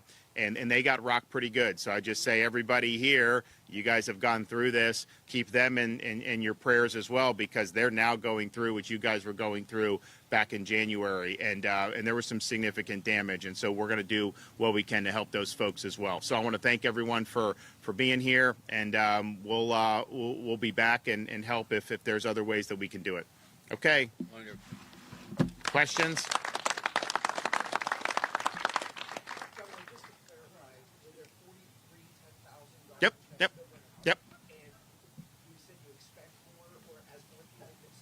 Yeah, so we've got 1.1 million raised. Obviously, this 43 people at 10,000 a pop is not even half that. So there are more. There's more support that's available. So as people apply and have the needs, then we feel good that we'll be able to help even more people. And you know, it's just I think it speaks volumes about the community in Florida that we said we wanted to do it. And it's not easy to raise money. I mean, a lot of you guys know, there's charities that'll do events, and if they could raise $10,000 or $15,000, that's like a great deal, do it.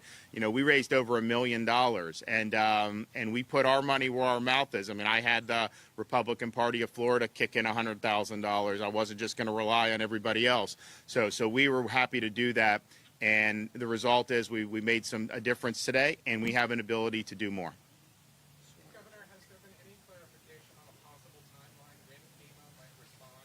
I don't think so. I think when you're dealing with the bureaucracy, it can sometimes take a long time.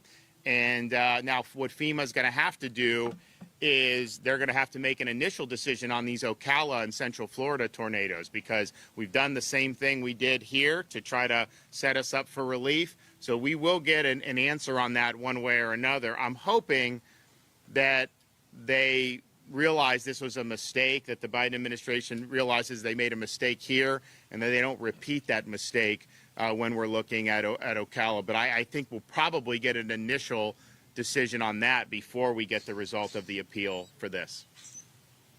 Okay, thanks everybody. We'll see you soon. Right, that was the latest from Florida Governor Ron DeSantis, speaking live, raw, and unfiltered from Fort Myers, Florida, speaking on a couple of topics, including economic opportunity amid the pandemic, as well as resources when natural disasters hit. Let's take a 2-minute commercial break. We'll be right back.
Good morning. Welcome back to Live Now from Fox. Thank you for joining us this morning. Let's continue our 9 o'clock hour covering the Russian invasion of Ukraine as we now enter day 23. A lot of folks are wondering, what exactly is China's role in all of this? Well, President Biden has a very high stakes call with Chinese President Xi Jinping this morning. The administration hoping to pressure one of Russia's few remaining allies to help in the war in Ukraine. Fox News correspondent Doug Luzader has more this morning from Capitol Hill. Well, China could play a critical role in all of this because even while suffering enormous losses on the battlefield, Russian President Vladimir Putin is undeterred.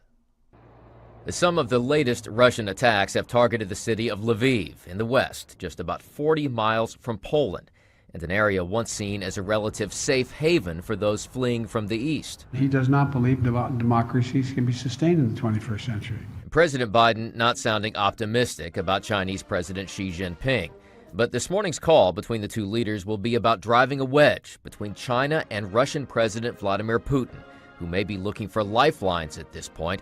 With an economy in shambles, and a military bogged down. We're seeing Russian outreach to China, which is really an act of desperation. Remember, those two countries are closely aligned. I wonder if China's got a little buyer's remorse at this point. Yes, While Ukrainian President Volodymyr Zelensky visited those wounded in recent attacks, Putin's forces appear to be digging in. I don't see signs right now that Putin is prepared to stop. U.S. Secretary of State Antony Blinken suggests Putin may grow more desperate as his government continues to restrict news of the war at home.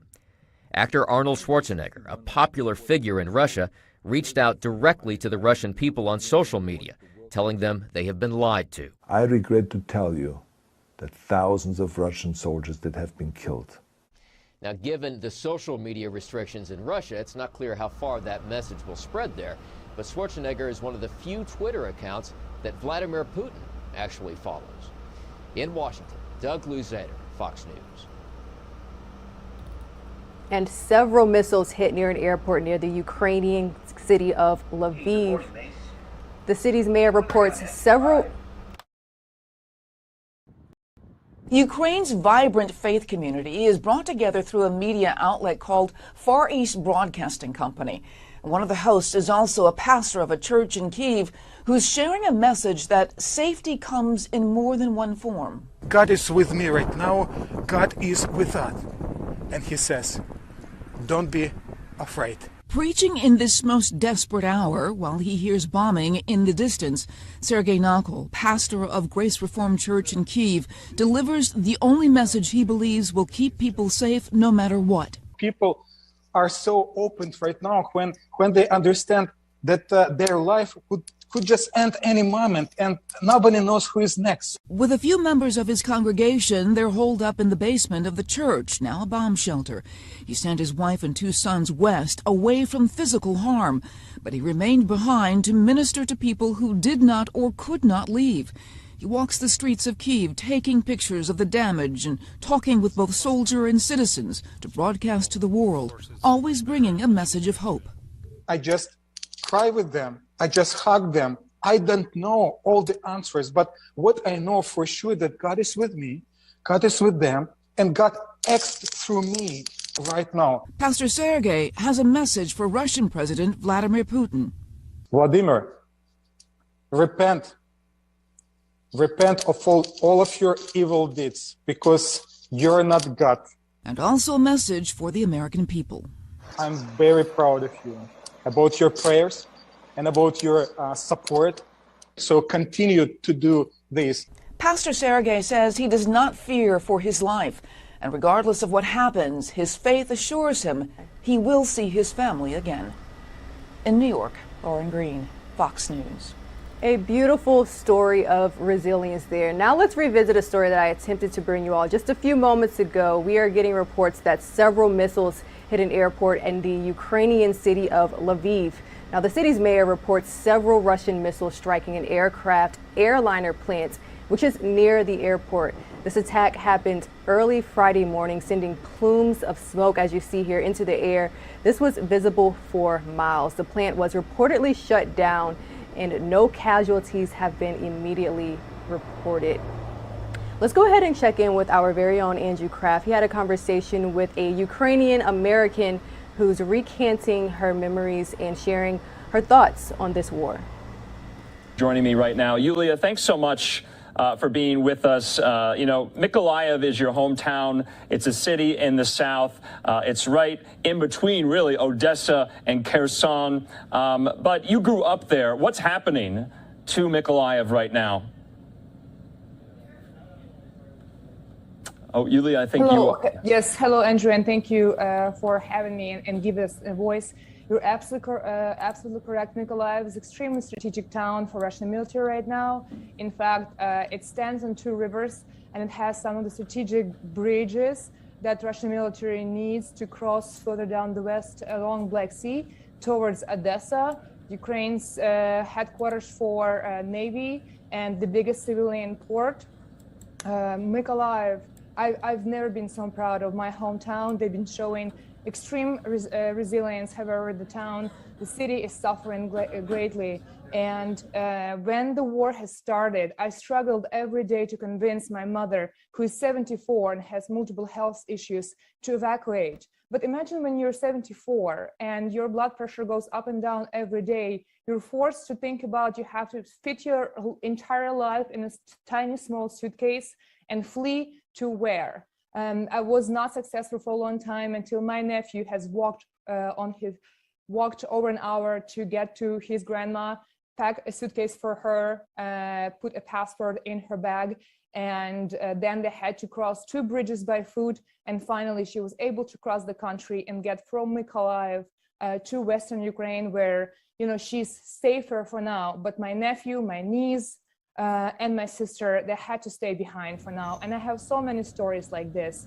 One of my good friends, who is also from Mykolaiv, her parents are there at the outskirts of Mykolaiv. The territory is controlled by the Russians. We were not able to get in touch with them for the last 6 days because the power lines were damaged. We just got a hold of them, and they only have a week worth of medicine and food supplies. And we're working with volunteers in Mykolaiv to hopefully find a way to get the emergency aid to them. That's just one of the many, many stories that are going on right now. So this war has been extremely personal for me. I grew up in Ukraine. I went there every year since I moved here at 21. So it's been really, really hard. Yeah, you're from the Bay Area. You live there now, and you said to me that it took some convincing to get your mother to finally leave Mykolaiv. How did you convince her? And why did she want to stay, especially with the threat of the Russians in her backyard? Because there's nothing worse in the world than being 74, old and sick, and being forced by a neighboring desire to kill you, to leave your home. And I'll tell you, many of my friends continue having such issues. They continue having difficulty convincing their old parents to leave their hometowns that are heavily shelled by Russian military, because a lot of times there's a sick grandma that's not really mobile, and people are forced to stay. And with my mom, she that's her home. It's really hard for her. It was really hard for her to accept the unescapable need to leave her home behind, to leave her daughter behind, her nephew, her granddaughter, and her grandson. But finally, it took my nephew to go over there physically, putting her suitcase together, putting her in a car, and getting her to the first bridge. And she had quite a harrowing journey. Now, your other relatives, are they still there? Do they have plans to leave and go further west, possibly to Poland, or are they getting those plans in place? As of right now, my nephew is making an evacuation plan for his girlfriend. Unfortunately, right now, he's a big animal lover, and I pass my love for animals to him, and he has a rescue horse in Mykolaiv stables, and he's walking by food 2.5 hours a day just to feed his horse and some of the other abandoned horses. There's no plan for him to leave right now, but we are trying to evacuate his girlfriend. And you had been mentioning your mother's really harrowing journey, and with the help of volunteers, and she is now in a safer part of the country. But you had been mentioning to me that many of your family and friends in Mykolaiv, they have interacted, they have seen Russian soldiers kind of milling about in their backyards, in kind of the grasslands of that city, foraging, looking for contact, for food. What is the basic needs, the basic services like there? Water, electricity, food, are they in short supply? The situation, Andrew, is very dynamic, as you can imagine. Again, there's active fighting every day.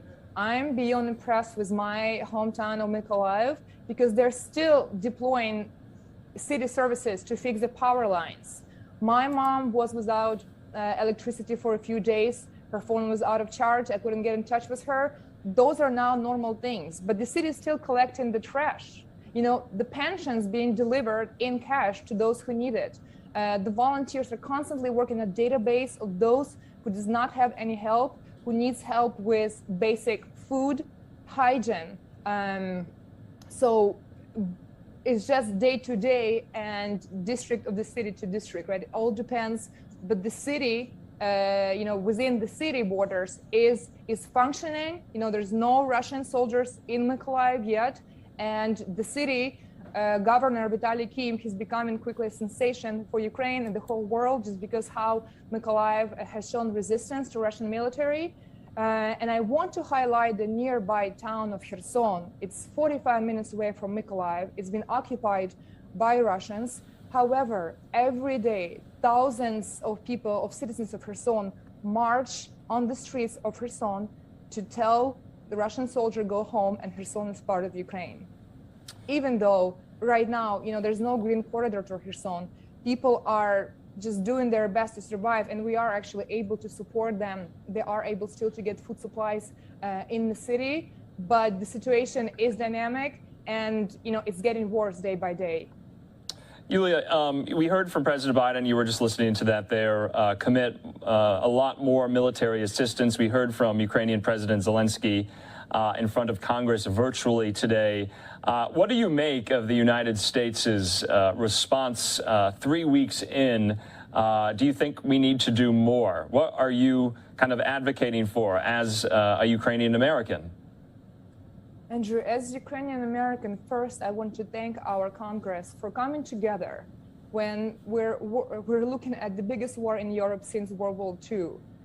One of my grandparents, I've never even seen him because he died as my dad's mother was 9 months pregnant.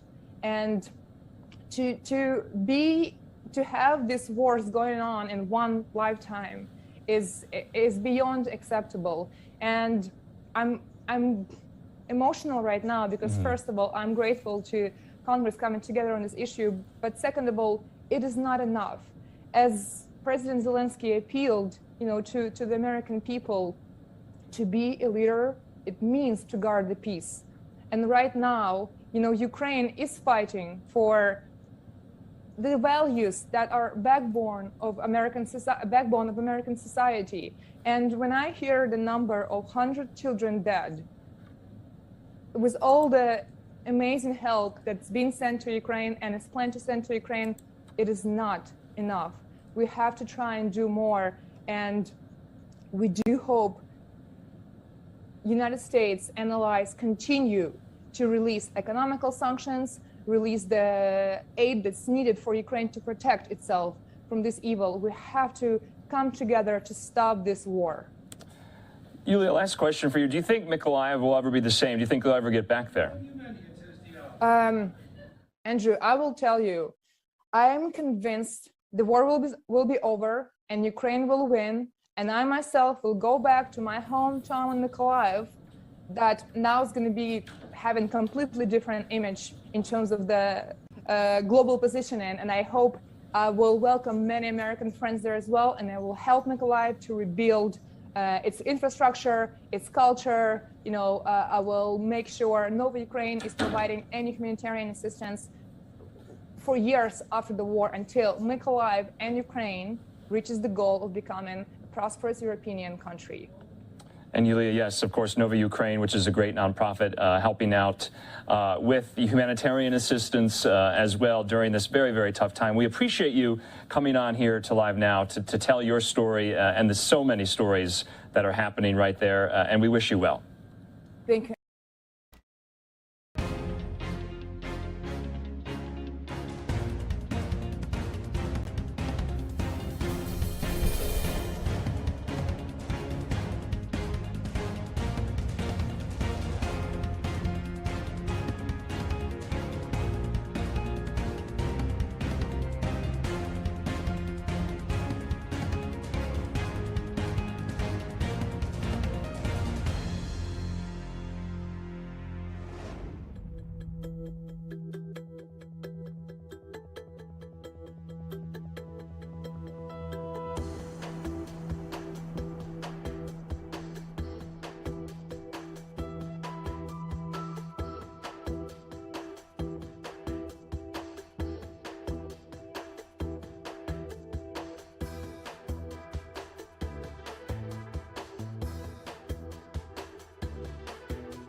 Welcome back to Live Now from Fox. Right now, we are looking live from the Ukraine-Poland border. Again, millions of refugees are fleeing Ukraine as the war enters week 4. We're also getting news that happening right now. President Biden is speaking with the Chinese president. We know that this morning's call between the two leaders is one of high stakes. Reportedly, the two will be discussing driving a wedge between China and Russian President Vladimir Putin, who may be looking for lifelines, allies at this point, with his economy in shambles following many sanctions from the EU as well as the United States. We will, of course, recap for you that phone call and the latest developments. As soon as we would get them to our Live Now from Fox desk, we will share them with you all. Let's stay on this topic because, as we know, the Russian invasion of Ukraine is leading to an anti-Russian bias here in the United States as well as within other countries around the globe. But more Americans taking out their anger on Russian-owned businesses across this country. Fox News correspondent Kevin Corke has a look at the escalating economic tensions and their effects on those who oppose the war, plus why Congress is eyeing even tighter sanctions overseas.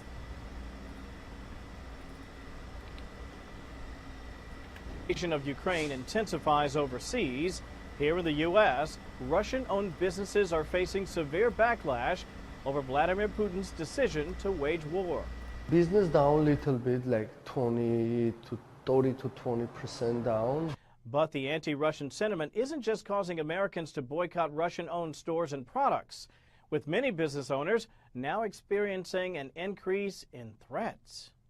We received a call like 3 calls a week, 4, 2, and they start cussing, they start yelling. This resentment is causing confusion for Russians living in America who don't support the conflict in Ukraine. We all live here, we escaped all this madness there, and we'll get along.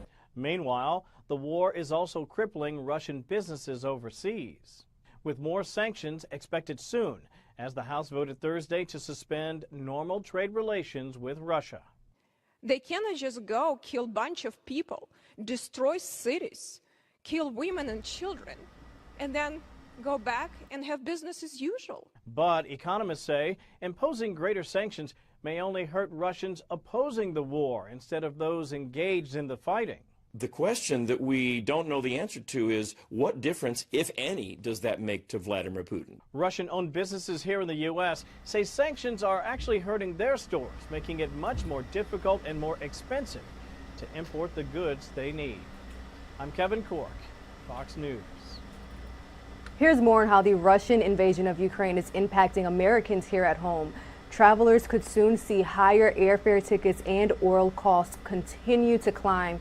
Meanwhile, on Capitol Hill, lawmakers are at odds over who is to blame over the high prices at the pump.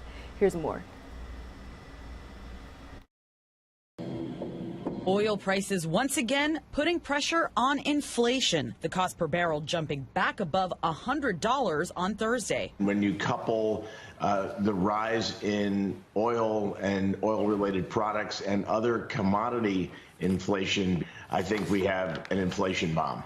Oil costs are lower than the $130 high they hit this month, but Americans continue to see high prices at the pump. Democrats are calling on the oil industry to boost production and asking big oil CEOs to testify about their business practices. But the average price of a gallon is still stuck at nearly $4.30. If anyone thinks this is fair, efficient, or sensible, they're probably an oil executive. But Republicans say the blame lies with the Biden administration's energy policies.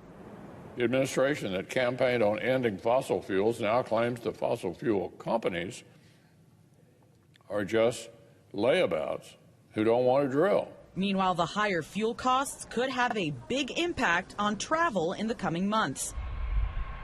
Southwest and United Airlines are moving to slash flights from their spring schedule, citing fuel prices and pandemic-related labor shortages. Carriers including Delta also plan to increase ticket prices to offset costs. Economists say for airlines, it's a guessing game. What are fuel prices going to be in the spring? What is labor supply going to be? Rideshare companies such as Lyft and Uber also plan to offset costs with a temporary surcharge added to rides. Anna Eliopoulos, Fox News. Now, this is a story that we are seeing trending nationally, but let's head out to the state of Florida for the latest. Florida police arrested several people for allegedly tampering with gas pumps to steal fuel. Fox's Catherine Harley has that story. It's a crime that's hard to spot. Crooks are illegally meddling with the parts inside fuel dispensers to steal gas. They're changing the pulsator, which reads how many gallons and how many dollars that you're paying for the fuel. So instead of paying hundreds, it only costs dollars to fill up. The thieves drive off with gas they didn't pay for, scamming the station out of money. It changes the price but keeps the gallons the same, so they can change the amount that they're being charged down to a nickel a gallon or a penny a gallon, and they could pump 100 gallons. Officials say this type of manipulation is a serious issue they want to put the brakes on. We got a report that there were some individuals in one part of our state that was stealing gas. Investigators with the Florida Department of Agriculture and Consumer Services arrested 4 suspects last week for attempting to tamper with the gas pumps and steal fuel in Pasco and Polk counties. According to arrest paperwork, Rogelio Urena and Yulier Garcia Martinez were busted on March 12th while filling up a large gas tank in the back of a pickup at a gas station in Lakeland. The pair were seen illegally accessing the inside of the fuel pump. Garcia Martinez even had a homemade device in hand to manipulate the pulser. This is illegal, and you'll be charged with a criminal offense if you are doing this. Everyone in this group is charged with multiple felonies. Officials say they're cracking down on crimes at the pumps, trying to stay one step ahead of the criminals. Anytime you have fuel theft, it's a major problem. It's a crime that's hard to spot. Crooks Rising prices at the pump is definitely something that most Americans can relate to, but according to our next report, we may be able to see a downward trend. Here's your Fox News Business Report. Toyota now says it is cutting its global vehicle production target for next month by 150,000 cars and trucks to 750,000.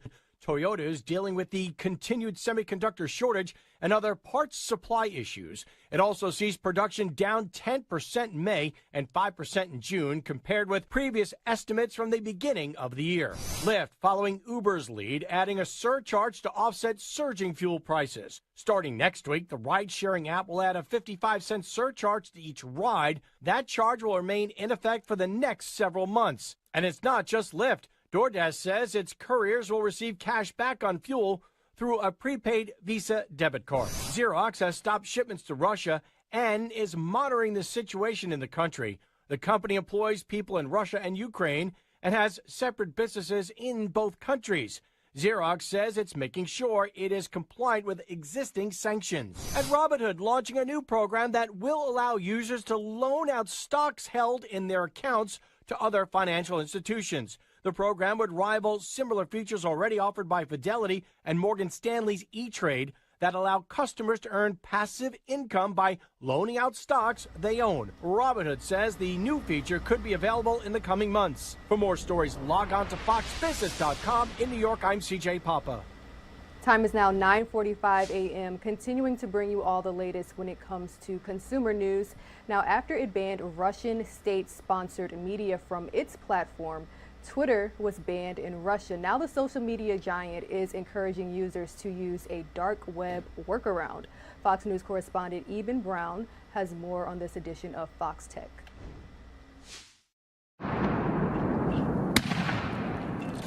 With the Russian assault on Ukraine grinding on, Moscow is intensifying its crackdown on dissent, banning any media that could be used to criticize Vladimir Putin or get the word out about Russian attacks on Ukrainian citizens. Twitter tried helping by banning Russian state-operated media, and that got Twitter itself banned from Russia on orders from Moscow. Now the social network says they have a way for people in Russia to bypass their country's laws and rules and get back on Twitter. What's their solution? Tor, a different type of internet browser, allowing you to search websites on a different kind of network where you stay anonymous. Tor stands for the Onion Router, so websites don't use .com or .org, they use .onion. So if you're watching in Russia, or if you know someone in Russia, tell them, download the Tor browser and then head over to twitter.onion and log in. And yes, there are Tor or Onion browser apps for iOS and Android. Russian Twitter users might find they can learn what the rest of the world is seeing about their nation's invasion of Ukraine. Now, Facebook, which is also banned in Russia, also has a Tor version for people to use to bypass censorship. In Miami, Eben Brown, Fox News. Switching gears, let's catch you all up to speed on the latest when it comes to the coronavirus. The stealth COVID-19 variant BA.2 is now prompting fears of another worldwide surge. Fox News correspondent Christina Coleman has more from Los Angeles.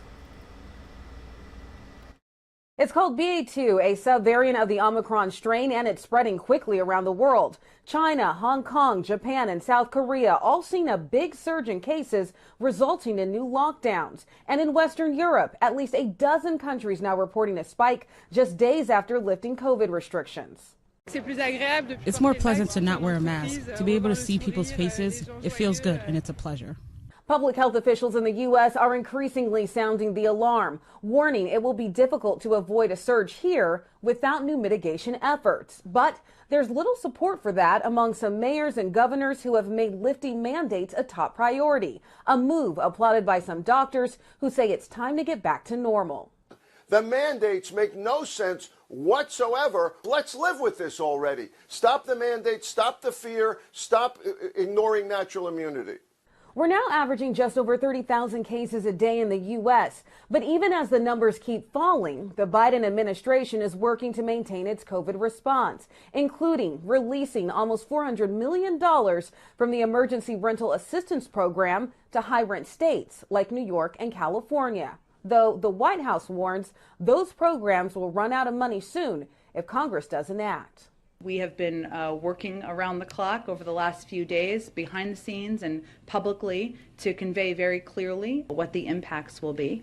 House Speaker Nancy Pelosi says she's hoping to hold a vote on a new COVID funding package by September. In Los Angeles, Christina Coleman, Fox News.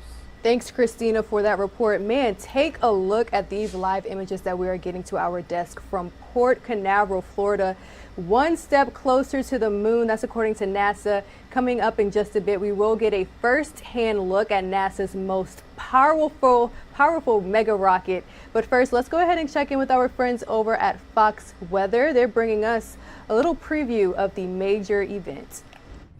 Today in Cape Canaveral, Florida, is sort of like the grand unveiling of this new super moon rocket. Now, this will take humans to the moon in 2025 and then off to Mars after 2030. So right now, we're standing in front of the Vehicle Assembly Building. That's where the rocket is currently standing. They actually just opened the doors not too long ago. While the weather requirements aren't as strict as takeoff events, they're still looking for certain temperatures, checking for lightning and hail proximity to this area, and wind speeds. So far, they say the weather is perfect for today's rollout. Now, we have a look inside from NASA. This was taken yesterday after all platforms surrounding the rocket were retracted this week.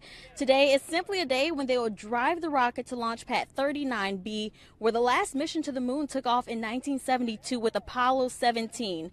Now, once it's there, they will continue further work on it, and in about 2 weeks, they'll do a full rehearsal, completing every step except for takeoff.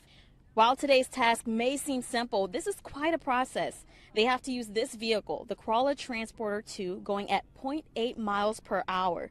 They're moving one of the largest moon rockets at 322 feet tall and the heaviest at 8.8 million pounds. Now, at the very top of the rocket, on top of the Space Launch System, sits Orion. And Orion is where the astronauts will be during the flight. Chelsea Patridge, engineer for Lockheed Martin, has worked on Orion for 7 years. She told me about something new called the Space Abort System. It sits on the very top of Orion.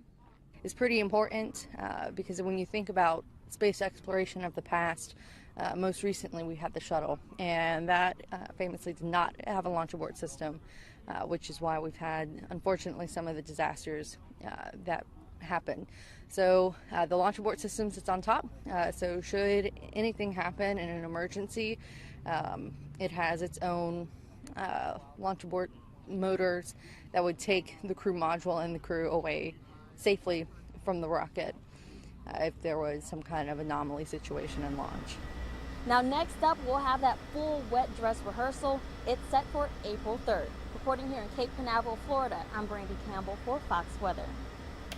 Thanks for that report, Brandy. We're taking another Live Now look from Cape Canaveral. Stay with us, guys, because in 10 short minutes, we will have a live conversation with NASA's Associate Administrator about this very mission and what it means for the future of space exploration. For now, let's continue with our top stories today. We know that WNBA star Brittney Griner has been detained in Russia. We're getting new information that she could possibly be there until May 19th. This according to the Russian news agency TASS. Let's go ahead and check in with our very own Andrew Kraft for the latest on that story.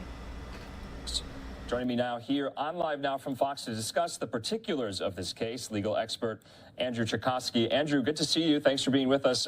This is really interesting because Americans get detained abroad all the time, though Russia is one of those countries that presents a whole host of challenges. And we know, and we've talked to national security experts, that Vladimir Putin would definitely use something like this as leverage, especially during the Russia-Ukraine war. But just legally speaking, what recourse is available to American citizens in a country like Russia when they get detained?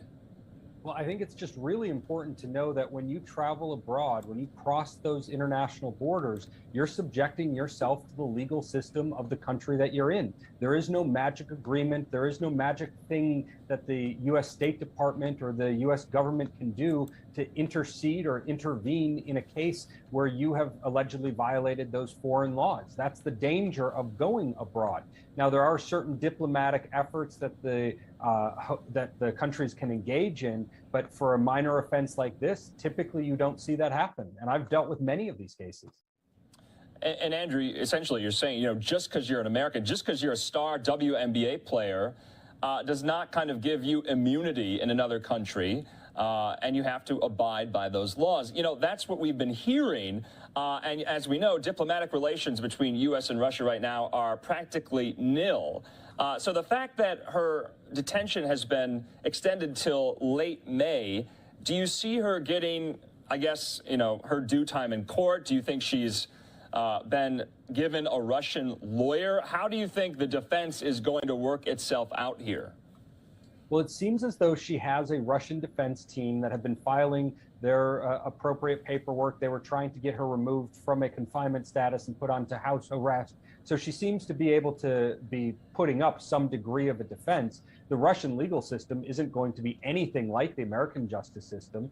You're not going to have any sort of notions of the constitutional protections that we have in the United States available to her. And that's absolutely normal for a U.S. citizen abroad. Unfortunately, because of the current diplomatic crisis that's going on, the war that's going on, I think that this sort of drug offense isn't going to rate very high on the State Department's list of things to be negotiating with the Russians on, because cases like this can be negotiated between governments, and there could be certain types of agreements reached diplomatically outside of the bounds of the typical law. But I think in this case, unfortunately, it's going to be very low on that list of priorities between the United States and Russia. And we've heard, U.S. officials, especially at the State Department, at the White House press briefing as well, and they're being very, very mum about this, and particularly because maybe they don't want to interfere in some of the back-channel negotiations that might be ongoing. We don't know what those are. We're not privy to those. But there's a lot of things, culturally speaking, let's just say, working against Brittney Griner right now. She doesn't speak a lick of Russian. Also, she's a member of the LGBT community. She is a lesbian. She has a wife here in Phoenix. And of course, Russia is not very friendly to that community as well. So does this just add to the difficulty of an American being detained there? It absolutely does. On every level, it does. I mean, even down to the point that it seems that she doesn't have an appropriately sized bed in her jail cell. She's 6'7". Being 6'7", exactly. So there seems to be a whole bunch going against her right now. I mean, this isn't much to say in the way of good news, but in terms of drug offenses, she's going to be exposed to probably not a whole lot more than what she's going to end up serving ahead of the trial timeline. And, you know, if any of the viewers out there have watched Brokedown Palace, they know how terrible the stories and legends are of Americans abroad being treated absolutely terribly by the countries that they're visiting. And to your point, Andrew, it's talking about conditions of the jail. I would imagine they're not very great in Russia. They don't really kind of take stock of that, you know, keeping, you know, the conditions, you know, tidy or somewhat manageable for detainees. But does it strike you, and maybe this is not a surprise, but the charge itself, has she been charged with a crime, or is she being detained until that happens, or is she being detained and charged and then she'll appear in court? Because we have not seen her since this surveillance video where we're looking at the airport. And this was in February. Sure. The mechanisms used by foreign governments and foreign countries to run their legal systems don't always use the same nomenclature that ours use. So when you think of somebody being charged, it may not even work the same over in another country. And so what it seems like to me is this is an ongoing preparation of the prosecution. It's effectively a charge that's in front of her, and it's for some degree of possession of marijuana, of a controlled substance.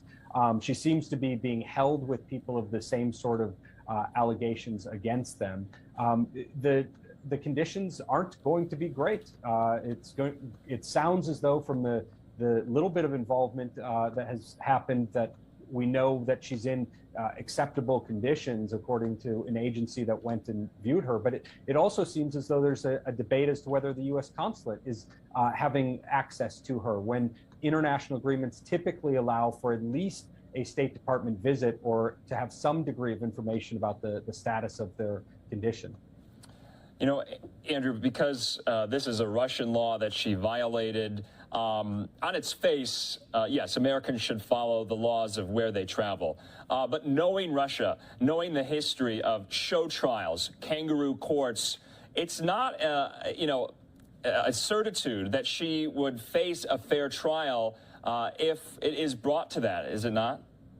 Well, if I was her defense attorney, I would absolutely be curious or skeptical, highly skeptical of what's being alleged here. Now, one of the news stories that has run recently suggests that her legal team has not directly denied responsibility for the alleged crime, but that may be strategic under the way in which the laws are written there. So in this case, it could be that something like that's planted on her, that there's some sort of conspiracy aimed at her because she's a public figure. That's absolutely something that I think the Russian government has a history of at least being notorious for doing. So it is an absolutely terrible and very sympathetic situation for her. And I hope that she is able to have a good legal defense raised against her and that the Americans have at least some access to be able to supervise and understand what's going on, even if they can't directly intervene in the actual action. Andrew, last question for you as you kind of monitor and watch this case. What should we be looking for? Should we look, you know, after May 19th, maybe something in the interim there? Will there be some type of break in the case maybe if some of the diplomatic overtures are restored? Well, that's exactly what we're looking for. I did this sort of trial observation for the State Department when I was stationed in Italy. And really what you're looking at between these big court dates are that there might be some sort of back channel diplomatic communications going on, some sort of deal being reached, something that happens kind of outside of the court system to see some relief granted to her. If that's not the case, I think the next time that we're going to hear anything is on that May trial or that May date for court and have a much better idea of what's going to happen from that point forward. All right, Andrew Cherkasky, thanks for always breaking down these stories for us and making them easier to understand. And we'll continue to follow this alongside you. We'll talk to you again. Good to see you, Andrew. All right, a Joining huge thank you to Andrew Kraft for that report. We're taking a live now look from Cape Canaveral, Florida. We are one step closer to the moon, guys. We'll bring you all of the details in 2 minutes.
Welcome back to Live Now from Fox, everyone. The time is just after 10 a.m. We're taking a live look from Cape Canaveral, Florida. Now, today is a very exciting moment for the future of space flight as we get the first look at the most powerful rocket in the world. You're taking a live now look at it right now. This is NASA's new SLS rocket. Now, the new Mega Moon rocket is designed for Artemis, NASA's lunar exploration program that will land a few people on the moon in just a few years. Now, the Artemis 1 mission will launch soon for an uncrewed test flight around the moon.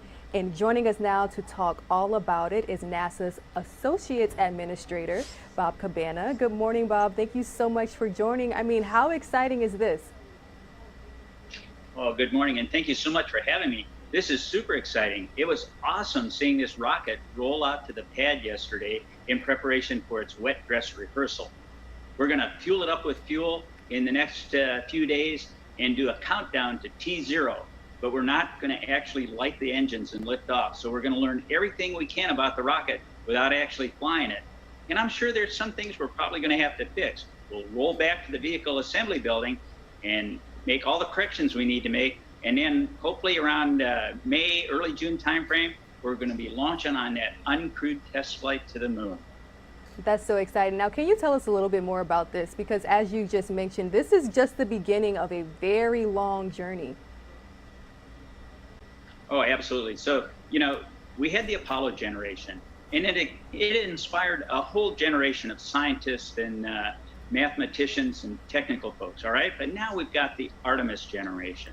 We are returning to the moon with Artemis in a sustainable way to learn what we need to know to eventually go on to Mars. And we're doing it in cooperation with our commercial, industry, and international partners. It's a team effort. So Artemis 1 flies without crew, checking out the vehicle in and around the moon, going 40,000 miles away from the moon, furthest that we've ever gone. This is a deep space rocket with a deep space capsule, checking it out without crew. And then in 2 years, we'll fly a crew to the moon, but not land. And then Artemis 3 in 2025 will actually fly to the moon and land that first woman and hopefully first person of color on the moon in preparation for future flights where we will have pressurized rovers, habitats on the moon. Again, going to the moon to stay for a sustainable period.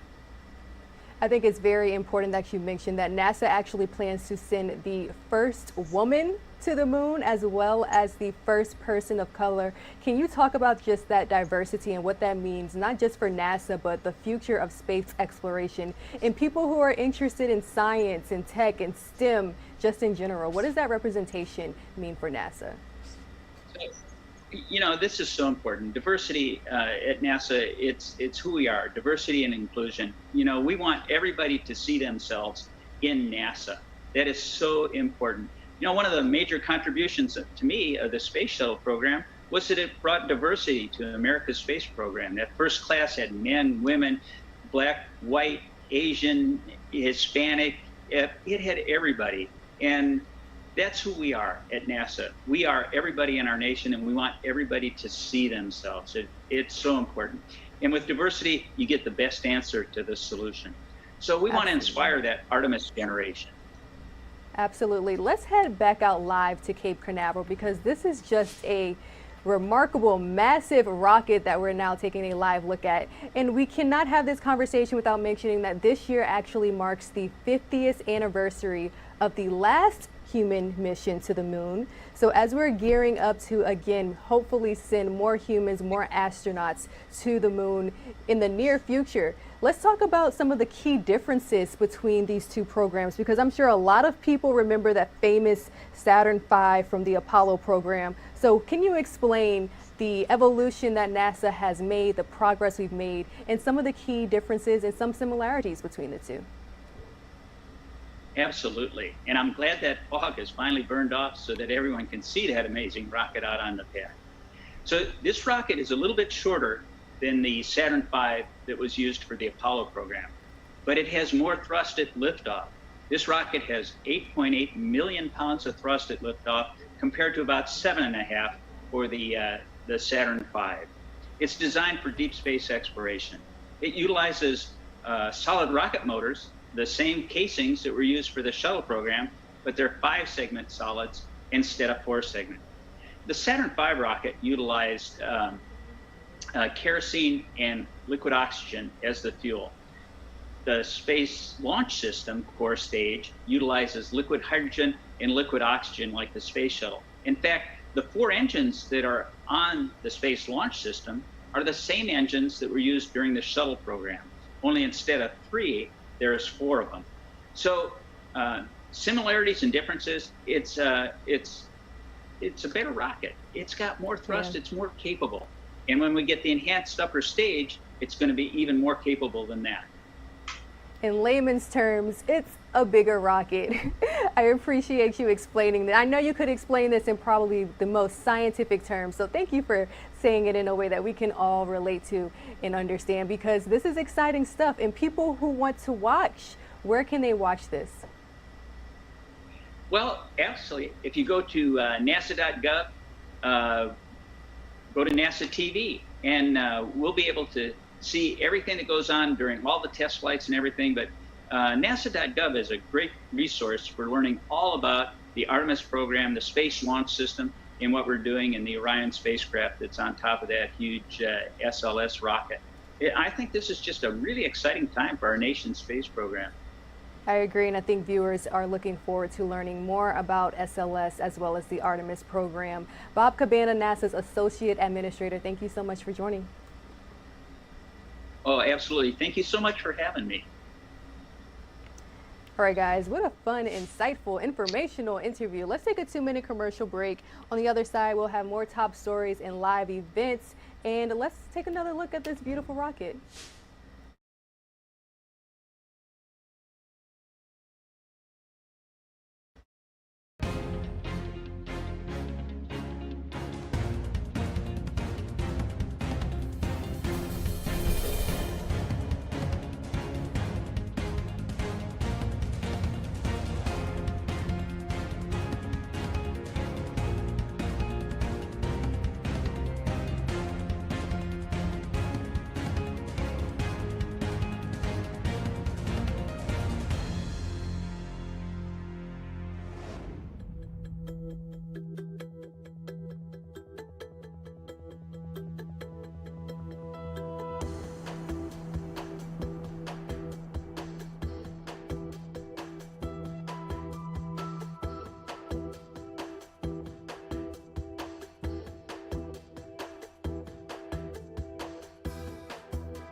Let's head out live, raw, and unfiltered to the United Nations Security Council meeting. We're getting reports that Russia announced it will not ask the UN Security Council to vote today on its original draft resolution on humanitarian relief for Ukraine, which has been criticized for making no mention of Moscow's invasion of its neighbor.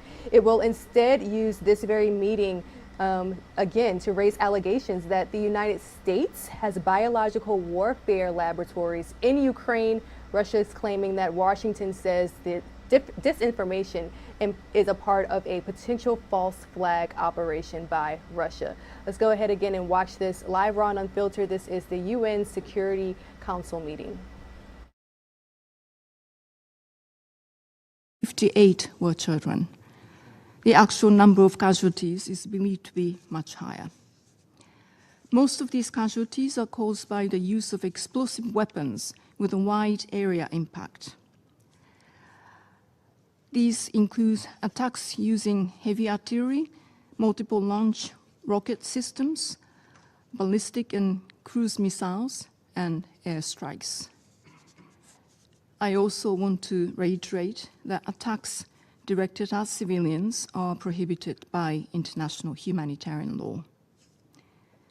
We must find a diplomatic solution to this war to put an end to the violence.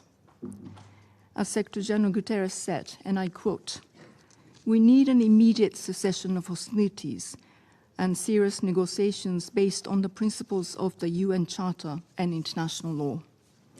We need peace, peace for the people of Ukraine, peace for the world. We need peace now." I thank you very much for your attention.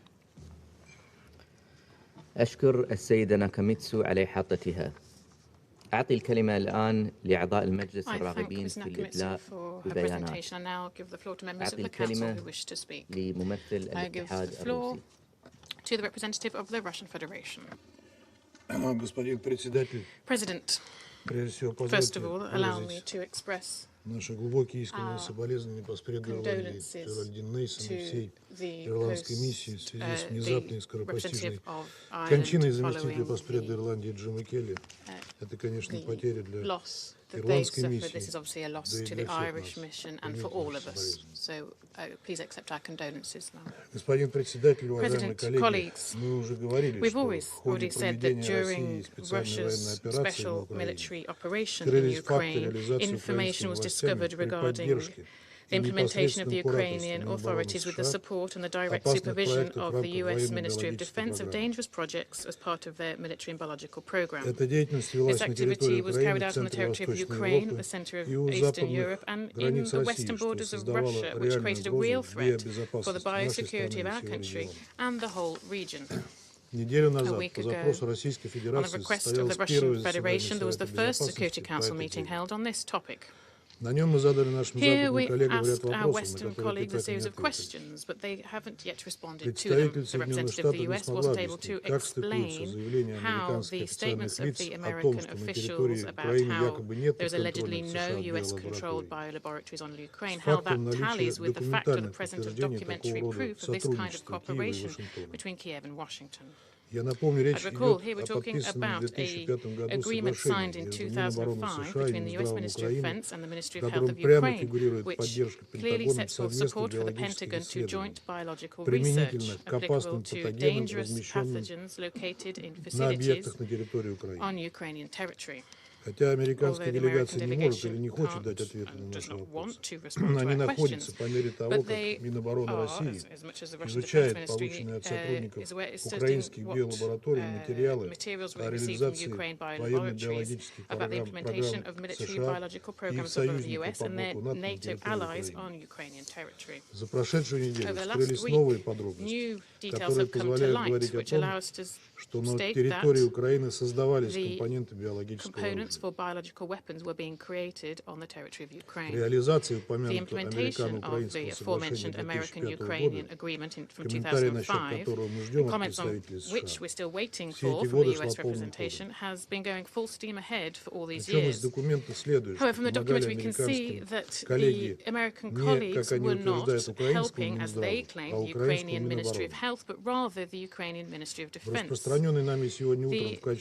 Security Council document that we distributed this morning, you see in that material, you can see the so-called technical assistance plan for certain recipients of the Ukrainian Ministry of Defense. I recommend you to look at this document very carefully.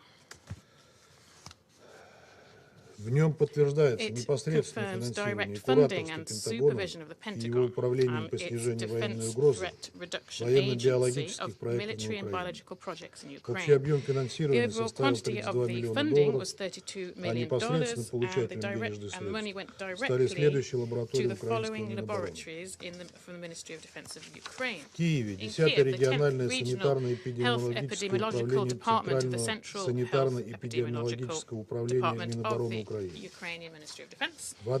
In Odessa, the 27th Regional Health Epidemiological Department of the Central Epidemiological Department of the Ukrainian Ministry of Defense. In Lvov, the 28th Regional Health Epidemiological Department of the Central Epidemiological Department of the Ukrainian Ministry of Defense. In Kharkov, the 108th Regional Department of the Ukrainian Ministry of Defense Epidemiological Department. I'd like to draw your attention to another vitally important point. The representative of the US State Departments continue to muddle the information and ascertain that US allegedly does not operate in any biological laboratories in the territory of Ukraine, but the facts show otherwise. According to the plan that I mentioned for technical assistance, the donor is the US Ministry of Defense. They established the tasks and the workload as part of the project on Ukrainian territory, and they set forth a list of the necessary equipment and delegated significant authority to an affiliated contractor company, Black & Veatch, with cooperation with Ukrainian bodies of authority. The recipient of American assistance was the Ukrainian Defense Ministry, and they were allowed timely access for Pentagon and contractor staff to laboratories on Ukrainian territory in order to carry out work as part of these projects, and also to provide access to these facilities alongside Pentagon staff, foreign scientists too. The projects themselves included implemented not by the Ukrainian scientists, but with their participation. Put simply, the Ukrainian authorities gave the Pentagon carte blanche on the territory of Ukraine to carry out dangerous biological experiments. The American contractors at the same time got a tax break under Ukrainian legislation. So what did the Ukrainian scientists receive in return? i.e. the Ukrainian people free travel to international conferences based on expenses for food and accommodation as established by for US civil servants. This kind of compensation is carried out, that's the compensation provided for working alongside dangerous biological science. This is not the noble assistance to Ukraine that the American representatives talk about. This is cynical use of its territory and population for dangerous research, which Washington does not carry out on its own territory, so it doesn't run a risk of hurting its own people. We won't be surprised if similar facts about activities supervised by the US appear in laboratories in other regions of the world too. We call on countries who provide their territory for carrying out this kind of experiments to the Pentagon to carefully study the contracts for their cooperation with the US in the biological domain. We fully support the question from China to the US to share the data of the activity of the 360 laboratories under American control around the world. Going back to Ukraine, these biolaboratories in Kiev, Odessa, Lvov and Kharkov were selected by the US Risk Reduction Agency not by chance. Они стали исполнителями проекта UP8, those who implemented the UP8 project focused on studying pathogens of Congo-Crimea fever, leptospirosis and hantaviruses.